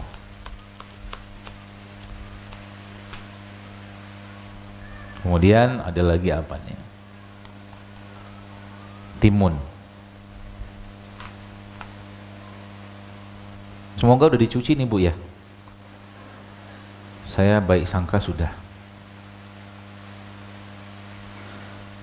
Terus apa lagi? Masih apel lah dikit.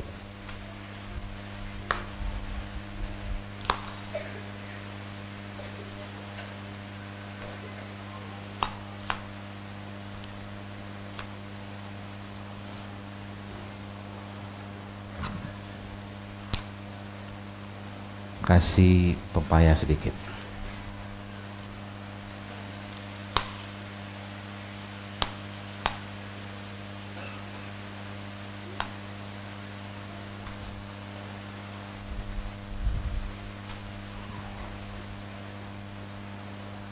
Apa lagi? Habis. Ya, sudah aja deh. Sedikit. Biasanya sih begini ada yang bantuin.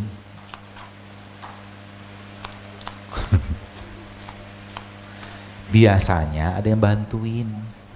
Biasanya.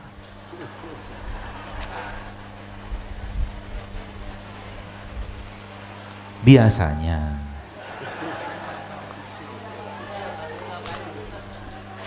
Tuh, dikasih jeruk nipis kayak begini. Wih, Masya Allah. Tergerak juga hatinya. Sudah Pak, udah lewat. Telat. Nanti ada tugas berikutnya. Tunggu ya. Ini Pak Bu, Masya Allah ya, makanan kayak begini ya. Kasih madu dikit. Terus dikasih garam sedikit.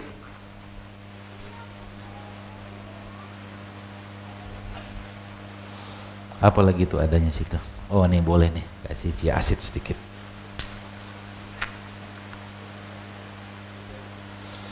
Kita aduk.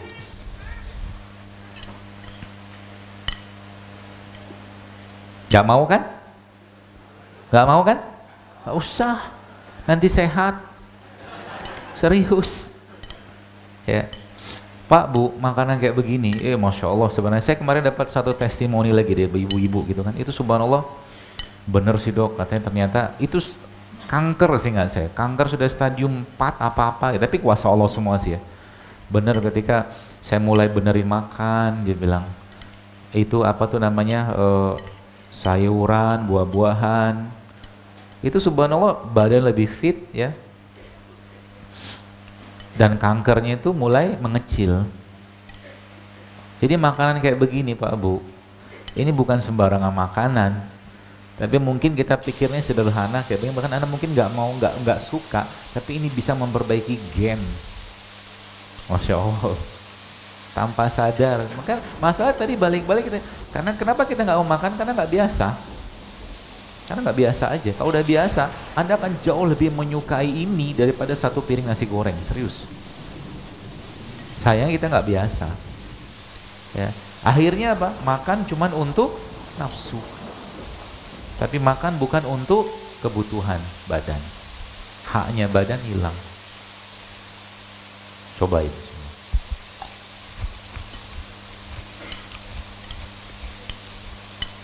Emang enak? Nyobain? Gak usah deh. Saya makan dulu ya. Enak lah. Karena saya udah biasa sih ya.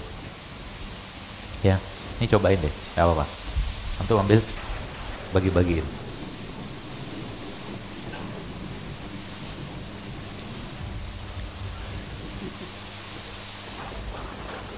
Itu. Simple kan? Simple. Semakin simple makanan yang Anda makan dan semakin tidak banyak pengolahan, enak nggak? Jangan tanya ente deh, susah. Agak nggak objektif. Enaknya gorengan doang kayak ini. Ya ada manisnya, ada asamnya. Bahkan kadang-kadang sedikit saya tambah ada pedesnya. Ya, kadang-kadang saya tambahkan lada hitam sedikit. Itu Pak Bu, Masya Allah ya. Kalau mungkin perut kita itu diberikan itu tuh ibarat kata nyuplai lagi tuh makanan buat bakteri-bakteri baiknya. Ya, wah ini bapak ini bener kan? Enak Pak. Tuh, ini yang bener. Salah ngasih gua sama dia. Gitu ya, harus sekalian ya. Simple. Semakin banyak makanan yang Anda makan dan lagi-lagi tidak banyak pengolahan, ya, semakin sehat kita. Apalagi kalau sayurnya baru Anda petik, Anda langsung masak. Bukan masak, dibuat kayak begitu. Ya, seperti itu. Termasuk juga kayak apa ya? Kayak begini nih.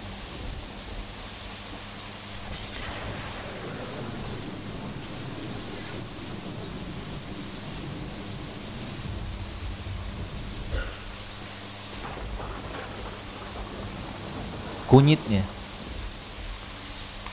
Jadi saya itu sekarang jujur aja sih agak was-was lihat Indonesia.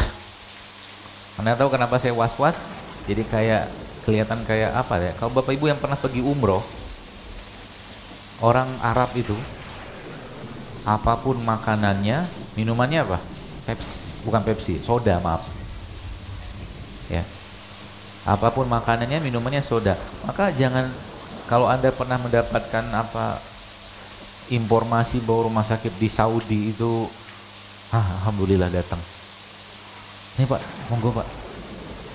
Sini Pak, jangan pergi. Nun sewu, tolong dipotongin ini. Jadi rumah makan di Saudi, rumah sakit di Saudi itu siapa bilang sepi? Orang Arab tuh sekarang semuanya soda loh. apapun makan, mau makan mandi laham, mandi onta, segala macam, pokoknya soda itu. Tinggal tunggu waktunya, mereka itu nauzubillah min dzalik akan booming. Ya sudah, tidak apa-apa sih, tidak sesuai diharapkan, tidak apa-apa, maklum masih training. Jadi apa ya?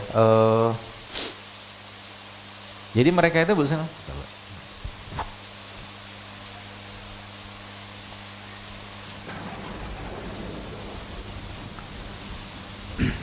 Tinggal tunggu waktunya osteoporosis merajalela di sana. Tunggu waktunya aja. Kanker merajalela.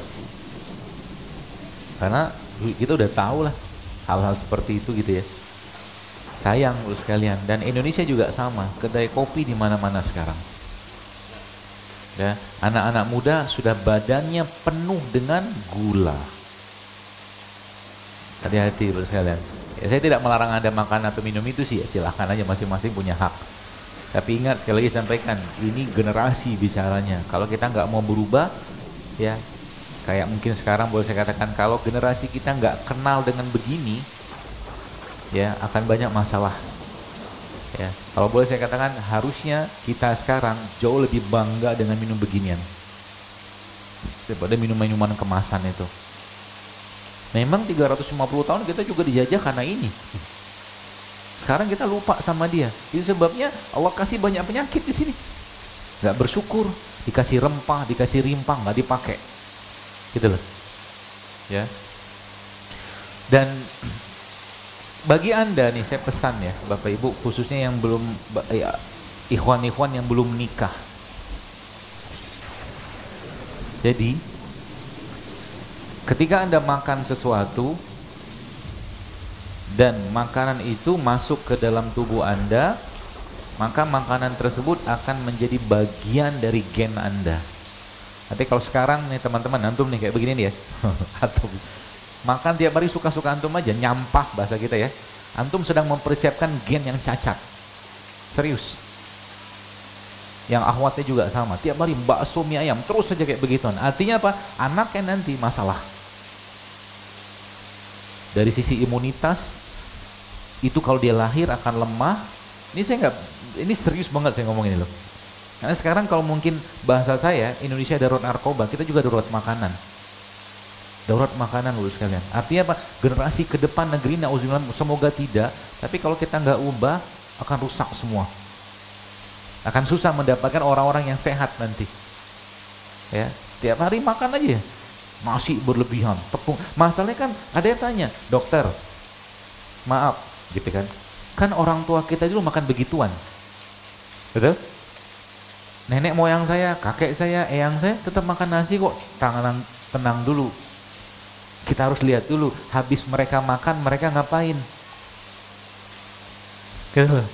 Habis mereka makan, mereka pergi ke sawah, nyangkul, kerja, dibakar kalorinya. Kita tidur, handphone, gak ada gerak. Soalnya saya sampaikan, orang Padang makan nasi Padang, harus, kalau saya mengatakan memang nasi Padang gak sehat. Tapi masalahnya, kita udah siap belum ngebakar itu kalorinya yang masuk. Kalau siap silakan makan, tapi kalau nggak siap sebaiknya jangan makan yang kalori tinggi, gitu loh. Kalau saya, orang di sini katakan misalkan di Solo, daerah Semarang, Jawa Tengah, ini kan makannya soto, gudeg segala macam, silakan makan. Tapi ingat, bakar itu, Anda harus bakar. Kalau nggak bakar, lemak lagi datang. Masalahnya kalau sumber lemaknya tidak bagus, yang terjadi apa? Yang numpuk di badannya lemaknya tidak bagus juga. Akhirnya apa? Mens bermasalah. Susah punya keturunan, susah tidur, banyak betul penyakit. Gara-gara apa? Tangki cadangannya isinya apa? Lemak-lemak yang tidak bagus semua. Puasa jarang, makan ini jarang, ini dibilang nggak enak, semua nggak enak. Ya sudahlah, wassalam, makannya terus. Gitu loh. Toh karena saya ngomong gini bukan apa, saya juga nggak bisa maksain. Anda mau berubah, silakan. Tapi kalau bahasa saya, cobalah pikir, jangan nyusahin keluarga. Jangan nyusahin keluarga, Bapak sekalian. Sekarang 15 tahun sudah banyak kena diabetes. Ya, bahkan kemarin ada saya lihat umur 9 tahun kena autoimun anak-anak, coba. Dari mana itu? Sayang kan? Kalau mati, matilah dengan tenang, jangan nyusahin orang. Gitu loh. Mati lagi. Jadi maksudnya mati jangan mati karena penyakit yang gara-gara kelakuan kita. Loh, contoh tuh penyakit gara-gara kelakuan tapi penyakit degeneratif, stroke, darah tinggi, itu kan penyakit degeneratif. Degeneratif itu apa? Gara-gara lifestyle. Gitu loh maksud saya. Mati lagi tahajud, lagi sujud, lagi baca Quran, kan enak mati kayak begitu. Sekian lama sakit, memang iya takdir. Tapi kan dari takdir yang kita bisa hindarkan dengan ikhtiar. Ada takdir yang bisa kita hindarkan dengan ikhtiar. Maka kalau saya bilang minuman kayak begini misalkan ya, salah satu bentuk ikhtiarnya. Kenapa? Tadi saya sampaikan Allah ciptakan di sana kayak begini. Indonesia nggak diciptakan, tapi Allah ciptakan di sini rempah, rimpang, banyak sekali, berlimpah luah. Anda baru sekalian ya, contoh aja begini ya. Ini misalkan ada apa nih? Ada simple but tapi it can change your life. Serius. Ya. Apa maksud Allah menciptakan laos atau lengkuas kayak begini? Coba perhatikan baik-baik. Tadabur. Apa maksud Allah menciptakan nggak beraturan kayak begini? Pasti ada maksudnya. Kan? Maka kalau Anda pelajari kayak rimpang-rimpang kayak begini, ini semuanya sebagian besar ini anti kanker loh ini. Instead of daripada katakanlah kita makan minuman kemasan yang cuma memuaskan selera, ini minum begini, terserah ente mau ngomong apa, tradisional kayak apa kayak, bodo amat. Tapi artinya apa? Ke depan generasi kita bisa sehat dengan ini, insya Allah. Ya. Jadi harusnya kalau boleh saya katakan kita jauh lebih bangga minum beginian. Ya, saya kemarin naik Garuda Indonesia. Kebetulan di upgrade sama panitia itu ke bisnis gitu kan.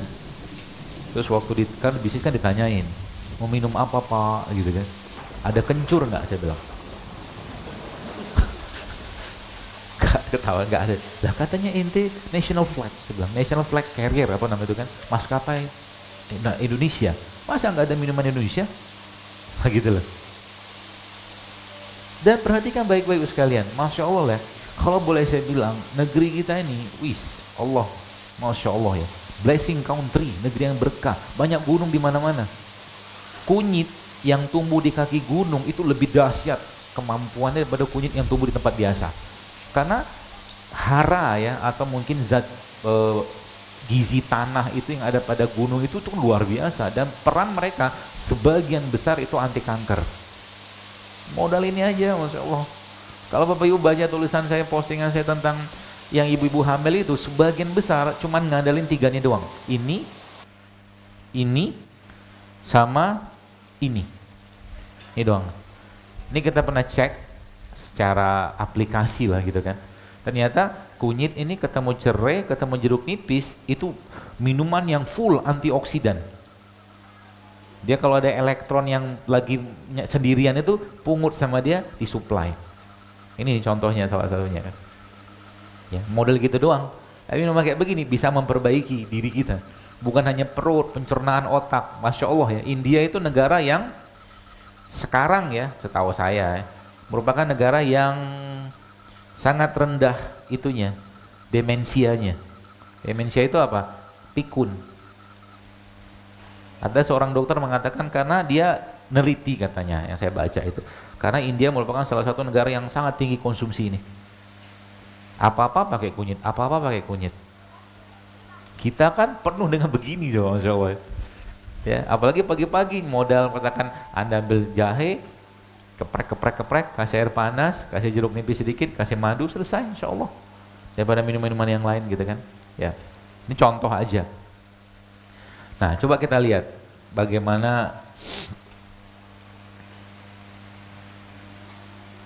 Jadi minuman kayak begini cepat bikin hamil. Jadi kalau yang laki-laki minum gimana?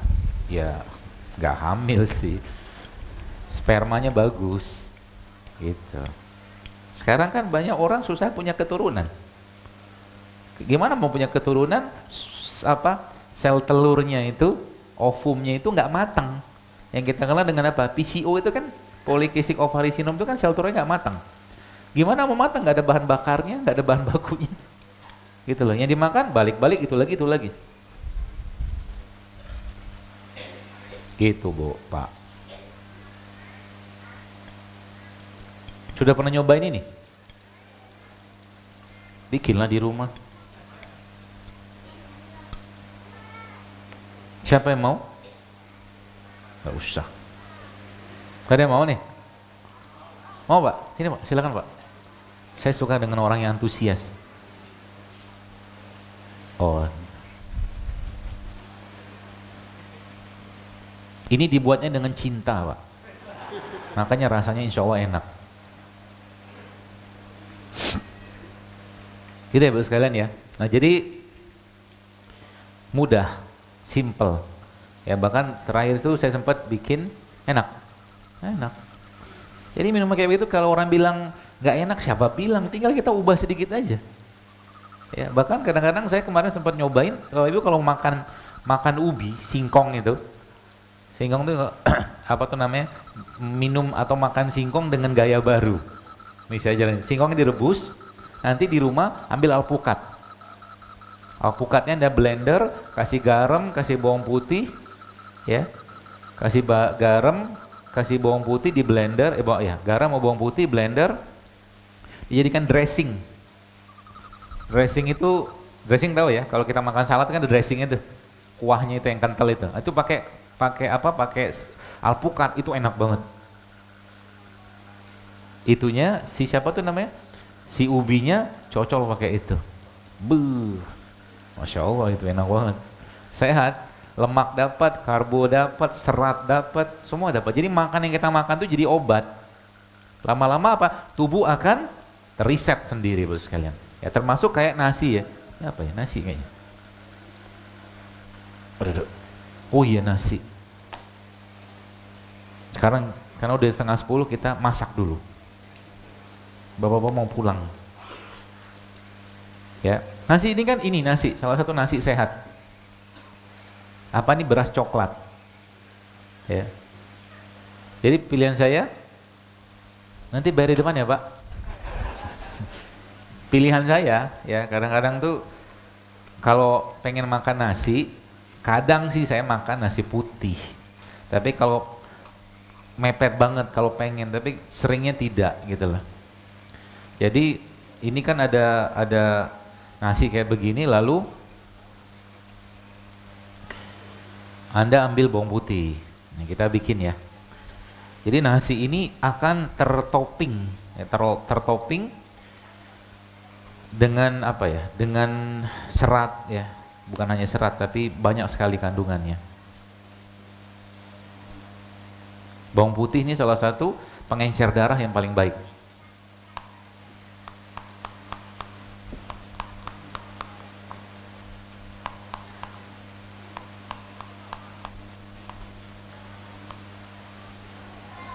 Lupa nggak ada cabai. Gak apa-apa deh. Sama bawang merah. Nanti bagi Anda yang suka masih tetap pengen makan nasi putih, ya. Ini saran saya aja.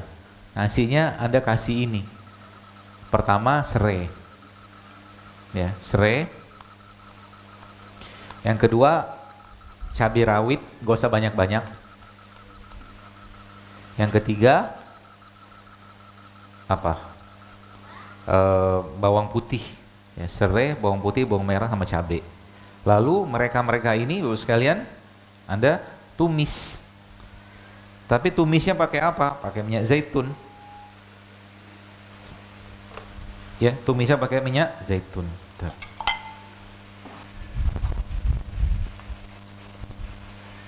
Ini saya bikin sedikit aja sih ya. Apinya kecil aja. Minyak zaitun tidak untuk menggoreng ya, karena minyak ini.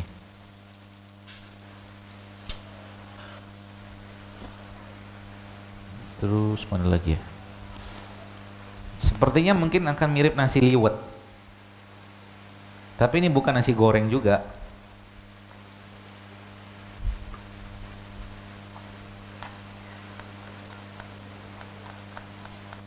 Saya dengan beberapa teman-teman di mana di Batam itu pasca kajian biasanya, bukan biasanya, terakhir itu kita bikin cooking class. Jadi cara masak yang sehat. Jadi kita mengenalkan ada apa namanya, gitu, cara masak yang sehat, cara apa ya, cara mengenal produk-produk yang sehat gitu. Ini contohnya. Mana tas biru tadi Pak?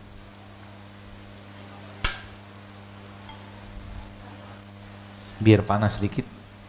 Ini bukan buat menggoreng sih, cuma buat dapatin rasa aja. Tapi kadang-kadang tanpa ini pun sudah enak. Jadi saya kadang-kadang campur minyak ini doang, Bapak sekalian. Ini sudah mulai keluar baunya nih.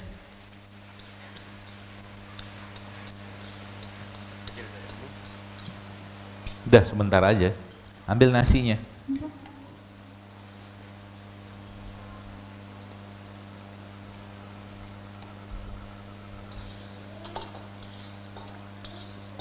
Jadi nasinya tidak digoreng. Ya, kita aduk kayak begini. Terus saya kasih garam sedikit. Kalau Anda punya bumbu-bumbu lain di rumah bisa Anda pakai, kayak lada hitam sama segala macam gitu ya. Saya kalau nggak salah biasanya ada. Bisa Anda bikin sendiri lah bumbunya, atau mungkin maaf.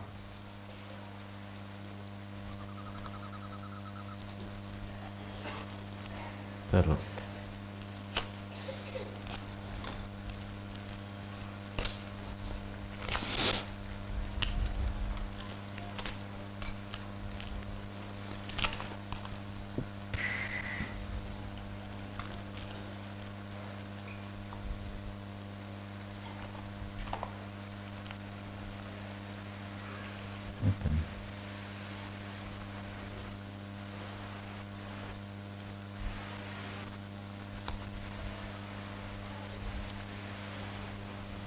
Aduk.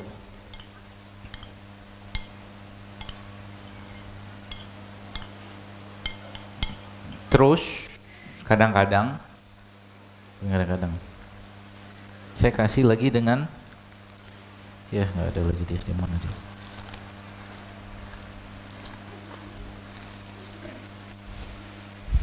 Kismis kalau ada.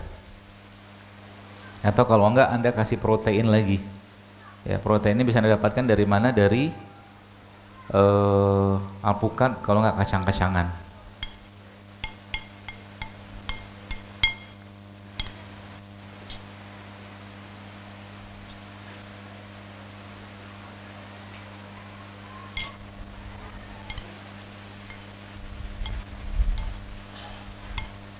Nggak tahu nih namanya nasi apa.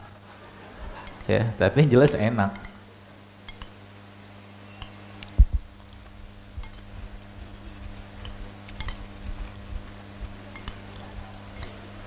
Mau? Gak usah deh.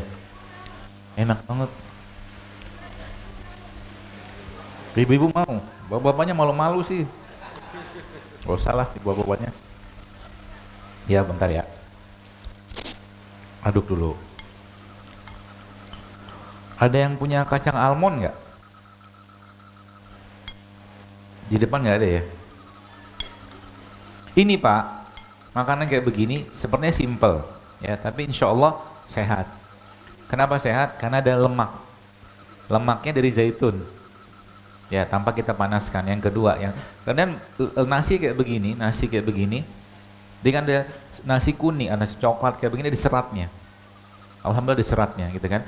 Kemudian apalagi tambah dengan kayak serai, ya, kemudian ada bawang putih, bawang merah. Itu semua makanan buat lambung atau pencernaan kita. Ya, seperti itu. Coba saya liatin, pengen lihat, penasaran.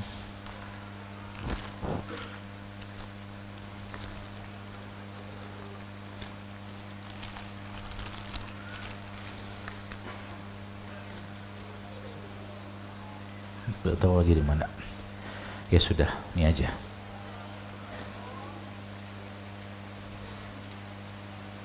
Ini buat ibu-ibu aja ya. Babang mau kurang responsif.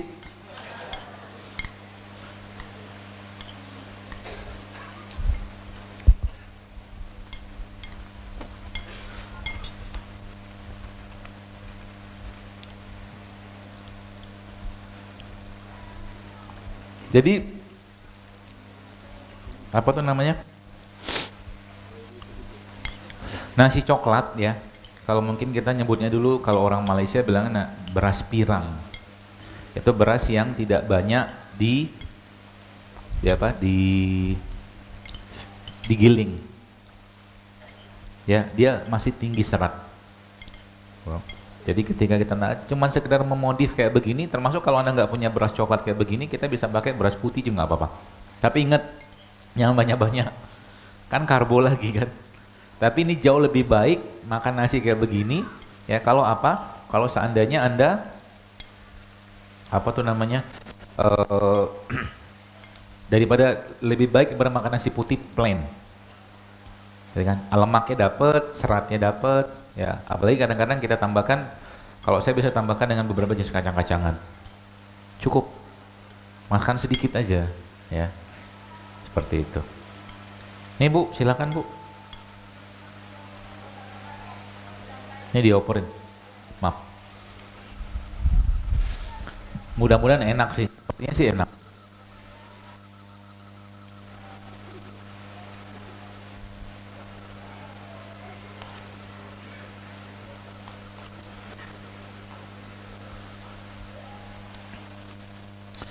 Ya gitu ya Bu sekalian, mudah-mudahan dapat gambaran ya.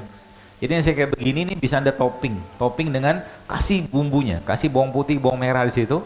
Ya bahkan kalau model ini doang ya, begini doang, saya kadang-kadang campurin langsung minyaknya, nggak usah ditumis, campur aja langsung. Tapi kayak begini, Bapak sekalian, ini bisa menjadi, bahasa saya tuh, ya mungkin agak ekstrim tuh nasi anti kanker lah gitu loh. Ada seratnya, ada minyaknya, ada lemaknya, ya. Daripada cuma sekedar makan untuk memuaskan lidah, jangan, ya, perbaiki. Jadi, dan memang saya sendiri memang senangnya ngoprek kayak beginian. Bagaimana kita menciptakan makanan atau masakan yang bisa menyehatkan jantung, ginjal, otak, gitu lah, seperti itu. Sudah dicobain Bu? Sudah sampai belakang belum? Enak? Belum sampai? Oh, alhamdulillah. Baik, karena sudah 9:30, kita lanjutkan dengan pertanyaan saja ya. Jadi mudah-mudahan Bapak Ibu dapat gambaran ya ke depannya. Jadi misalkan berarti pagi-pagi gimana cara kita makan? Gak usah banyak-banyak makan buah aja cukup. Kurma mungkin atau buah-buahan kayak begini, atau tadi Anda bikin salad kayak tadi, sederhana. Tapi insya Allah biiznillah it can change your life, insya Allah ya.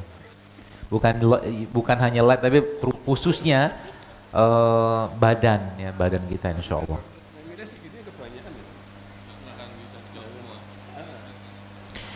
Saya ingin bertanya, saya berusia umur 18 tahun, tapi menstruasi saya masih belum teratur. Kadang sebulan sekali, bisa 2-3 kali berturut-turut. Bagaimana solusinya? Nah gini, perempuan tuh Bapak sekalian, mensnya nggak boleh sakit, harus teratur. Ini rule idealnya sih ya. Wanita itu kalau menstruasi nggak boleh sakit berlebihan, nggak boleh jumlahnya berlebihan, nggak boleh waktunya berlebihan. Kayak seperti biasa aja, tiba-tiba keluar, tiba-tiba berhenti. Itu normal kayak begitu. Syaratnya apa? Syaratnya Anda banyak mengkonsumsi sayur sama buah. Syaratnya. Masalahnya apa tuh namanya? Kenapa bisa muncul kayak begini? Coba dicek apa yang dia makan, yang ukhti atau mbak ini makan. Saya sih menduga kemungkinan makanannya masih belum sehat. Karena bagi perempuan, kalau dia bermasalah, ya bermasalah maksudnya khususnya ya badannya, itu biasanya awalnya akan dimulai dari menstruasi. Jadi kalau menstruasinya tidak sehat, maka gerbang penyakit lain akan muncul seperti itu. Jadi solusinya apa? Benerin makan. Tadi nasinya dikurangi, tepungnya di stop, gula pasir di stop, makanan olahan juga jangan. Ya, sama minum yang ini tadi tuh, yang tadi kunyit Serai sama jeruk nipis itu insya Allah membantu banget. Baik, bagaimana agar tubuh tidak sensitif dengan daging, telur, ikan? Terkadang saya terasa gatal setelah makan itu. Minum air kelapa. Air kelapa, terutama air kelapa yang muda itu, yang dagingnya masih ingusan, halus banget itu. Minum, ya. Seminggu coba diminum 3 kali sama minum habatus sauda. Sama makan probiotik. Contohnya kayak tempe tadi tuh. Seperti itu. Mudah-mudahan membantu. Kalau ada buah lebih baik dimakan langsung atau dibuat infusan. Sebenarnya dua-duanya bagus, cuman efeknya akan berbeda. Ya. Buah yang dibikin infusan kecenderungannya bisa menurunkan tensi.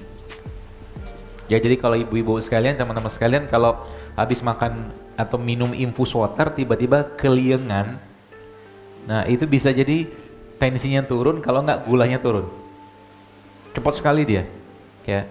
Jadi kalau lagi misalkan Anda butuh lebih banyak energi dan kita bisa dapat asupan enzim, memang lebih baiknya dimakan. Ya, jadi sebenarnya infus water itu kalau saya pribadi ya daripada kita minum air yang nggak sehat-sehat gitu ya, cemplungin aja buah atau sayuran, itu jauh lebih baik ya. Tapi ingat itu punya konsekuensi ya, artinya konsekuensinya apa? Tadi dia bisa menurunkan tensi, termasuk beberapa jenis rimpang itu seperti bukan rimpang, rempah ya, kayak kayu manis ya. Kayu manis itu dia cepat banget nurunin gula darah. Jadi kalau bapak ibu sekalian ngimpus pakai kayu manis, hati-hati, dia bisa menurunkan gula darah. Kalau gula darah turun, hipoglikemik, pusing kita, keliengan. Jadi kita lebih paham badan kita. Jadi kalau saya pribadi biasanya, kalau saya ganti-ganti aja. Ya, hari ini jahe, besok kunyit, dikit-dikit, nggak usah banyak-banyak. Ya, jadi badan kita terasup dengan banyak sumber mineral dari mereka-mereka itu.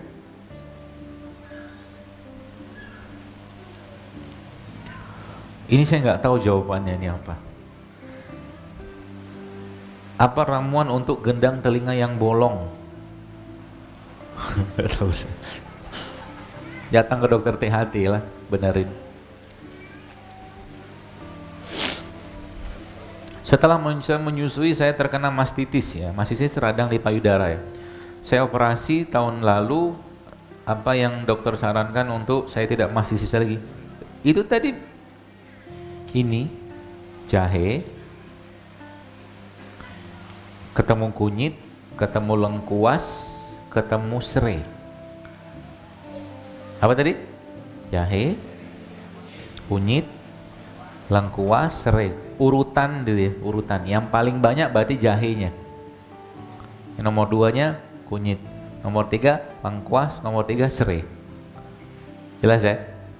Itu dikasih air panas. Lalu ditunggu agak dingin sedikit, lalu setelah agak dingin dikasih jeruk nipis sedikit, saring. Setelah disaring, Anda blender dia sama kurma. Kalau ada kurma, bijinya dibuang. Kalau nggak ada kurma, Anda kasih madu boleh. Tuh. Atau kalau nggak, ibu yang bertanya ini bisa pakai air kelapa. Dia air kelapa itu merupakan salah satu air yang bisa berperan untuk kayak anti nyeri gitu loh. Air kelapa.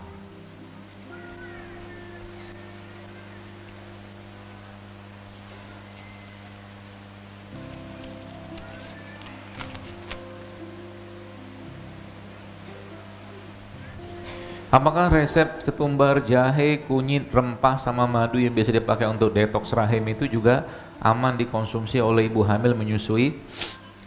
Aman aja sih sebenarnya ya. Tapi kalau sudah hamil atau menyusuin, saya sih mungkin lebih cenderung untuk makan yang sehat aja, protein sehat, karbo sehat, lemak sehat ya.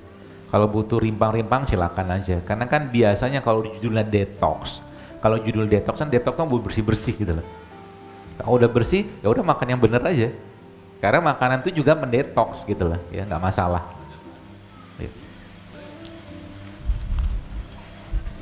Banyak banget nih pertanyaan. Obat kaki pegel dipijet. Iya, pijet, dibekam, rendam pakai ratus-ratus itu, hilang pegelnya. Pertanyaannya, pegelnya muncul karena apa? Coba kita belajar begitu. Pegel tuh muncul karena apa? Karena asam laktat kan. Asam laktat munculnya asam gara-gara apa? Balik ke yang tadi. Nasi, tepung, gula, lemak gitu loh. Anda kan jarang akan merasa, Anda sebetulnya, kalau Anda benar-benar ngikutin apa yang saya sampaikan tadi, insya Allah jarang pegel-pegel badannya. Capek sih iyalah, tapi pegel enggak lah. Karena badan kita nggak banyak asam. Apalagi kita happy-happy aja terus, kita kan bahagia gitu kan. Oke lah, ada sedih-sedih sedikit, tapi ya nggak banyak bete-betenya. Ya, kalau lagi bete tadi makan apa? Pisang. Ya, atau mungkin makan buah secara umum. Saya kemarin mencoba makan sehat, badan saya merasa lebih fit, enak, sehat, tapi badan saya lebih kurus. Kalau sudah kurus, jangan diterusin. Ya, maksudnya gimana? Sebenarnya yang saya ajarkan atau saya share ini sebenarnya bukan untuk nurunin berat badan. Kalau berat badan sudah turun, ya jangan lagi diterusin. Proteinnya dibanyakin, gitu loh. Nah, ini memang butuh ilmu lagi ya. Harus tanya ke ahlinya. Ya, kayak personal trainer, teman-teman yang di gym itu dia paham tuh. Asupannya apa nih? Ya, yang jelas biasanya secara umum sih ya. Nanti ada hitungannya itu. Ya, protein sama karbonya dinaikin. Ya, orang tuh kan gemuk gara-gara apa? Gara-gara kebanyakan gula. Artinya sekarang ketika gulanya di stop, ya otomatis kita harus tetap masukin gula ke badannya, tapi gula yang sehat. Nanti coba konsul ke apa teman-teman yang lebih paham tentang itu. Ya. Tapi kalau saya pribadi lebih menganut konsep gizi seimbang aja. Ya, jadi tetap kita makan protein, tetap makan karbo, tetap makan lemak, mikronutrien dari vitamin seperti itu tetap makan aja, tapi dalam jumlah yang cukup, tidak berlebihan. Meskipun saya nggak tahu kurusnya beliau ini asumsinya dia atau asumsi indikator, karena harus dilihat kan. Ada orang kadang-kadang banyak orang bilang seseorang gitu, kok kayaknya kamu gemuk banget, tapi ternyata dia nggak gemuk, tapi badannya berisi. Karena ada orang dengan berat badan 70 kilo ya misalkan ya. Tapi yang 70 kilo orang pertama ini lemak totalnya itu sedikit. Lebih banyak massa ototnya. Dengan orang yang 70 kilo dengan lemak total yang lebih banyak dan massa otot yang sedikit. Dua-duanya sama 70 kilo, tapi di situ yang lemaknya sedikit, ini lemaknya sedikit, massa ototnya banyak, ini lemaknya banyak, massa otot sedikit. Biasanya kalau yang sudah mulai turun berat badan tuh glember-glember itu loh di badannya. Nah itu harus diapain itu? Dilatih dengan latihan beban. Ya, maksudnya angkat barbel bukan. Push up tuh latihan beban. Beban menggunakan badan kita. Push up, squat, plank itu kan latihan beban. Ya, ya seperti itu.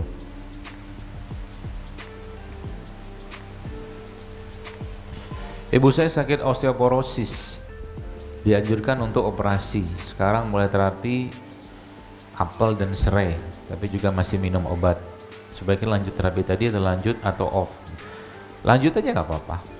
Ya, yang jelas tadi osteoporosis itu kan jadi gini, teman-teman, saya pengen ngajarin begini pola pikirnya sih ya.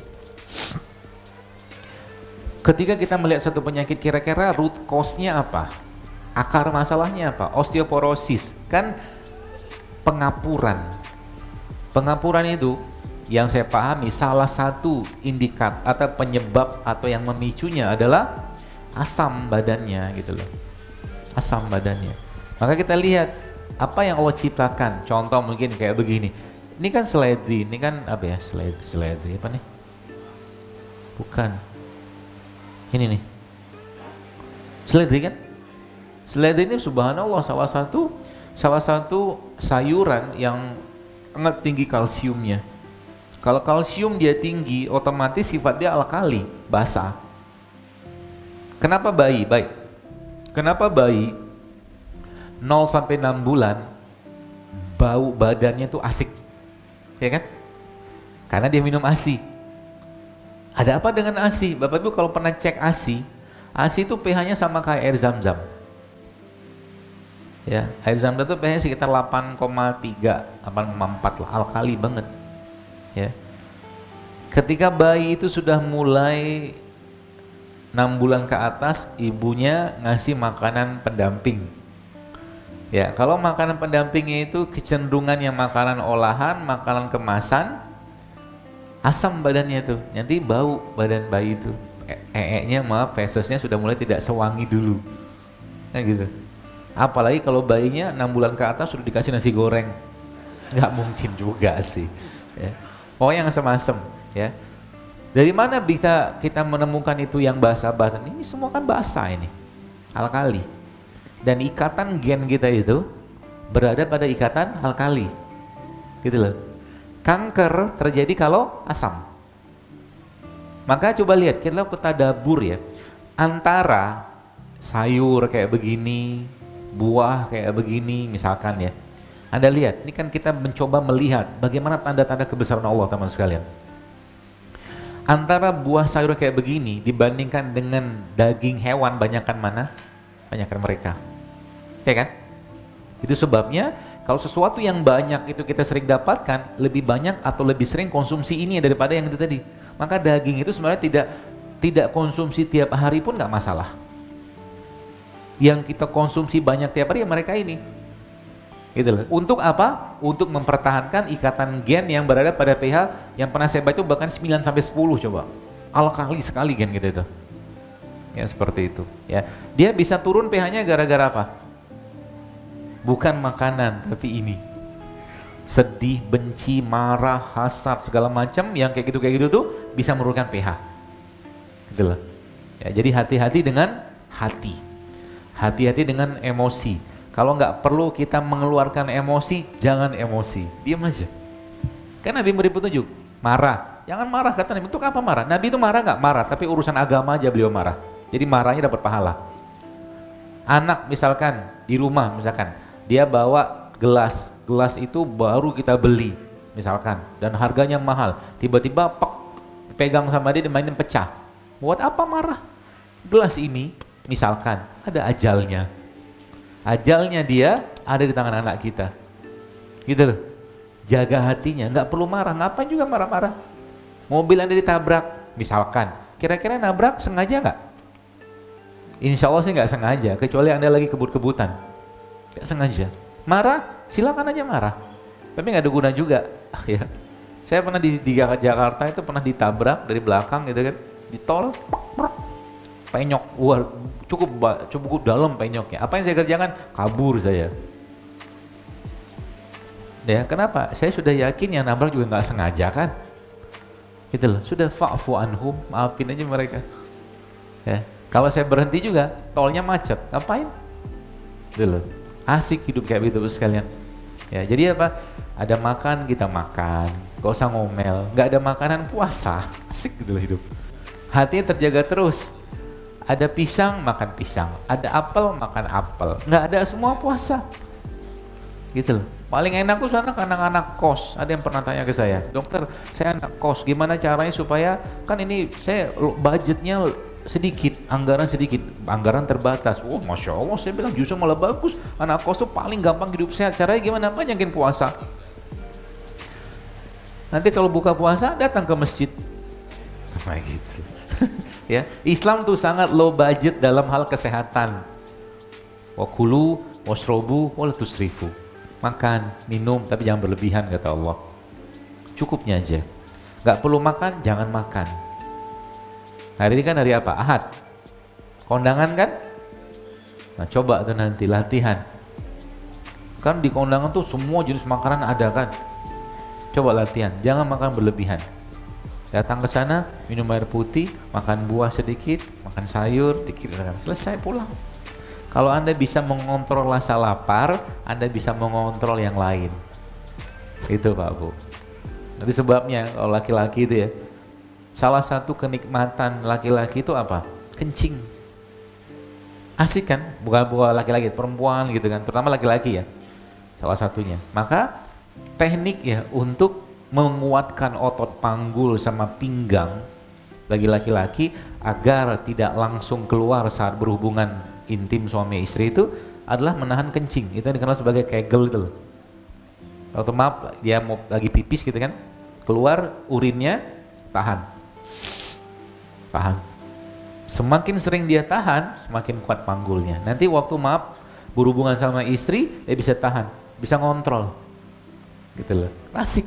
Dan Bapak Ibu perlu ketahuin ya, banyak masalah rumah tangga, bahkan perceraian itu terjadi salah satu yang utamanya karena ketidakpuasan istri terhadap suami. Sekian tahun nikah, tapi istri tidak pernah merasakan orgasme. Gitu loh. Sayang. Gara-gara apa? Gara-gara suaminya nggak sehat. Ya kalau istrinya soleh, alhamdulillah dia bertahan. Tapi kalau yang nggak soleh, kadang-kadang ya minta cerai deh. Kenapa? Gak ada nikmatnya saya hidup sama kamu, misalnya gitu ya. Maka sering pernah saya sampaikan. Jadi niatkan juga hidup sen untuk memberikan nafkah yang terbaik untuk istri. Bapak-bapak nih, misalkan Anda kalau lagi minum air zam-zam, kan banyak minta itu rezeki macam-macam gitu kan. Minta juga, ya Allah kuatkan fisikku untuk memberi yang terbaik untuk istriku. Karena hubungan suami istri adalah sedekah. Jima itu sedekah. Ya. Kalau nasi putih organik boleh nggak? Andai tidak ada beras, ini cuci pakai garam boleh nggak? Ya boleh aja sih, tapi kalau saya sih lebih milih nasi yang masih ya memang nasi itu problemnya apa? Selain seratnya yang kurang, gula yang tinggi, kan ada lagi tuh logam beratnya dari pestisidanya. Jadi kalau Anda makan kayak nasi coklat kayak begini, ya ini lebih, kalau yang saya tahu ya, nanti coba dilihat lagi, itu lebih tinggi seratnya daripada nasi putih biasa, meskipun organik. Apalagi beras merah atau beras coklat atau beras hitam. Dicuci pakai garam, setahu saya nggak kuat. Kalau mau cuci pakai baking soda. Baking soda nggak cukup pakai garam.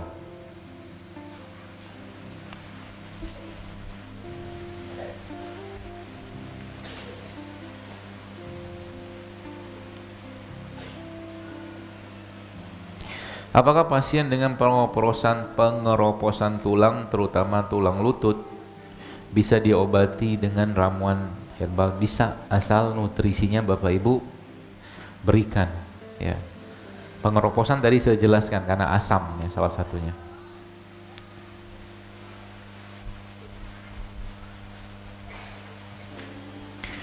Saya sudah menikah 7 tahun tapi belum juga hamil karena PCO.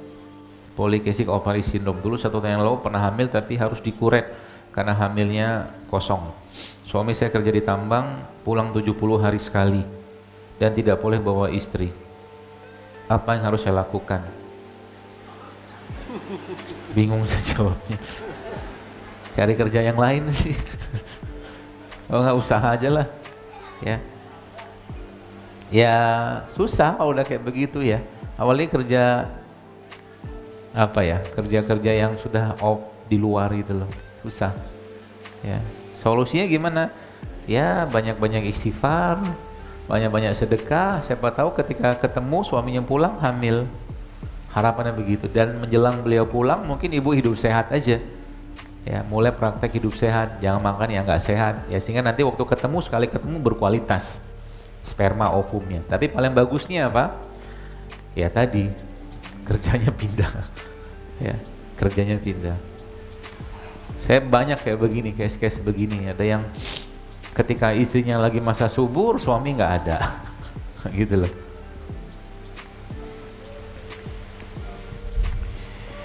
Apakah keutamaan puasa tengah bulan? Sudah tadi ya. Jadi tengah bulan itu proses bunuh diri sel kita meningkat secara gravitasinya.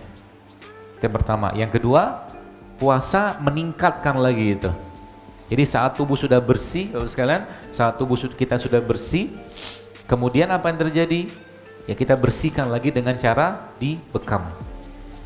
Jadi puasa tengah bulan itu subhanallah, itu kan nasihat Nabi kepada Abu Hurairah. Ya, kalau Bapak Ibu saya kerjakan tuh kerjakanlah.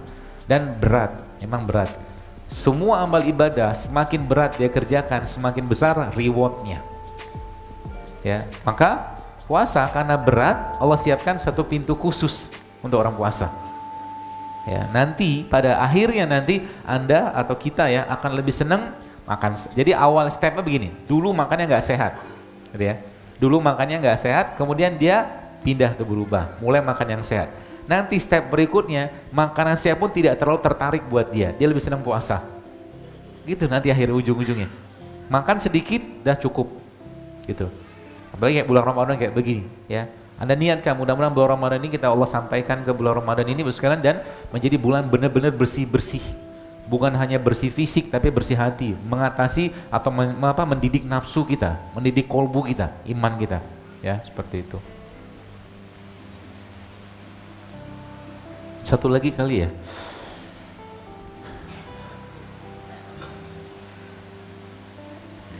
Mohon resep untuk asam urat dan resep obat kolesterol. Tadi udah kayaknya. Yang tadi tuh, jadi gini, herbal itu atau jamu-jamu rimpang itu dia kerjanya banyak gitu loh. Ya. Kolesterol, sekarang kolesterol itu apa? Lemak. Lemak kan? Munculnya karena apa? Karena yang diasup banyak lemak nggak sehat. Coba tanya sama orang karena kolesterol. Sering makan sayur nggak? Sering makan buah nggak? Sering minum air putih nggak? Kemungkinan besar nggak? Akhirnya yang dimakan apa? Tadi gula lagi, dan berubah menjadi lemak. Ya, itu di stop dengan cara ganti sama sayur dan buah-buahan. Kemudian rimpang-rimpangan secara umum sih ya. Itu insya Allah juga membantu. Tadi saya jelaskan terakhir itu kayak apa, jahe, kunyit, lengkuas, serai, sama jeruk nipis, sama kurma tadi juga insya Allah membantu.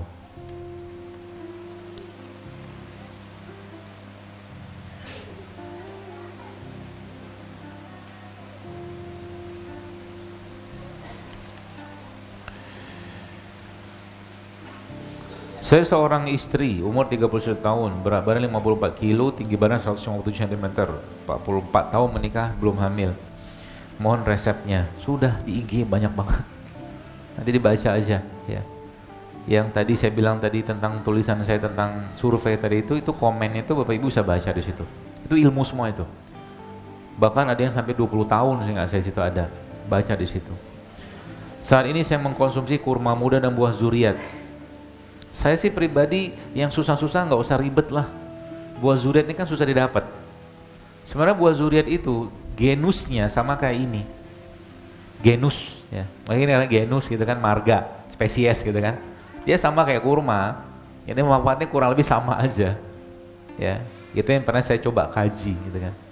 Jadi kalau sudah mulai mau promil ya zaitun, kurma, madu, jangan lepas. Zaitun, kurma, madu.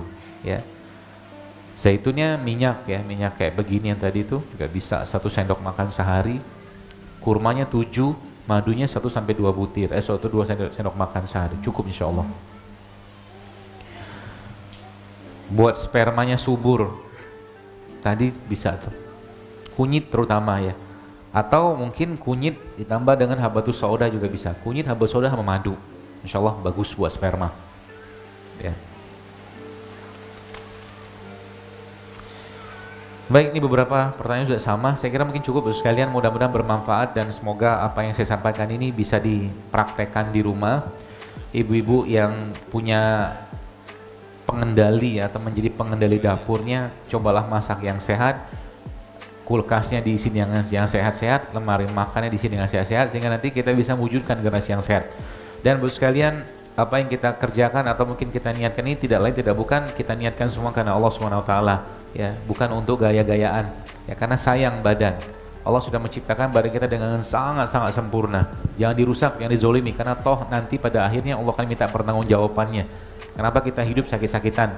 Allah tidak menciptakan kita secara untuk sakit-sakitan ya. Saya kira mungkin begitu. Mudah-mudahan bermanfaat. Kenapa Pak?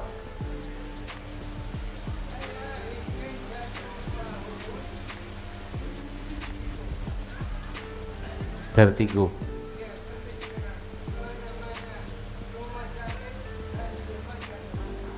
Baik. Obatnya apa? Berbekam. Insya Allah. Syafakallah. Semoga sehat ya. Sama ini. Kunyit sama lada hitam. Minum nanti. Ya. Kunyit dikasih air panas saja, dikupas, kasih lada hitam sedikit, sama sedikit kasih habatus sauda. Insya insya Allah. Baik, sekali lagi mohon maaf sekalian kalau ada yang salah dan apa yang saya sampaikan. Semoga apa yang saya sampaikan ini bermanfaat, dan semoga dengan ini kita bisa membantu ya menyehatkan negeri ini yang sudah begitu banyak beban penyakitnya. Dan bagi Anda yang punya bisnis kuliner, cobalah bikin makanan minuman yang sehat ya. Bagi kita yang sudah mulai ngerti ini, coba share ini kepada orang lain sehingga kita bisa jauh lebih baik kehidupan kesehatan kita, sehingga nanti kita kembalikan ya. Kata kunci terakhirnya adalah kita kembalikan jasad ini kepada Allah dalam keadaan yang baik. Itu. Karena Allah akan tanya, kenapa saya sampaikan? Allah akan tanya kenapa dizolimi. Ya. Jangan rusak badan kita yang Allah sudah sampaikan dalam Al-Qur'an, wa laqad khalaqnal insana fi ahsani taqwim. Kami ciptakan manusia sempurna sekali, ya. Semakin kita sehat, maka semakin naikkan ketakwaan kita kepada Allah. Sehatnya yang Allah berikan kepada kita, jadikan sebagai bekal kita untuk lebih taat. Sehat harus lebih taat. Kalau dengan sehat tidak taat, maka mungkin sakit lebih baik untuk menggugurkan dosa kita. Ya, jangan dengan sehat malah justru susah-susah bangunnya. Lalu sekalian, percuma Anda hidup sehat, percuma kita hidup sehat, percuma minum madu, percuma infus water. Kalau seandainya Quran nggak dibaca, malam nggak bangun, ya duha nggak dikerjakan, sayang. Sehatnya kita harus bikin taat. Allah akan senang dengan hamba-hambanya yang kuat dan taat kepada Dia. Mukmin dicintai Allah adalah mukmin yang kuat. Kuat itu dibuktikan dengan cara apa? Bukan kuat fisik, tapi kuat menahan nafsunya. Ketika ketemu makanan nggak sehat, jangan makan. Kuat untuk bangun malam, kuat untuk baca Quran, itu yang saya maksud. Ya, seperti itu. Semoga bertemu lagi dalam waktu kesempatan, sekalian. Semoga Allah sehatkan Bapak Ibu sekalian, dan semoga yang sakit juga disembuhkan Allah. Semoga yang berhutang dilunasi hutangnya oleh Allah SWT. Semoga yang sedang hidupnya bermasalah Allah mudahkan urusannya. Semoga yang belum menikah segera dinikahkan dengan jodoh yang terbaik ya. Dan semoga Allah lindungi negeri kita ini ya, segala macam bencana, azab, ujian, penyakit-penyakit yang berbahaya. Dan semoga juga Allah wafatkan kita dalam husnul khotimah. Dan semoga nanti kita bisa bertemu lagi dalam waktu kesempatan, dan mudah-mudahan kita bisa bertemu lagi di surga lagi insyaallah. Subhanakallahumma bihamdika asyhadu an la ilaha illa anta astaghfiruka wa atubu ilaik. Assalamualaikum warahmatullahi wabarakatuh.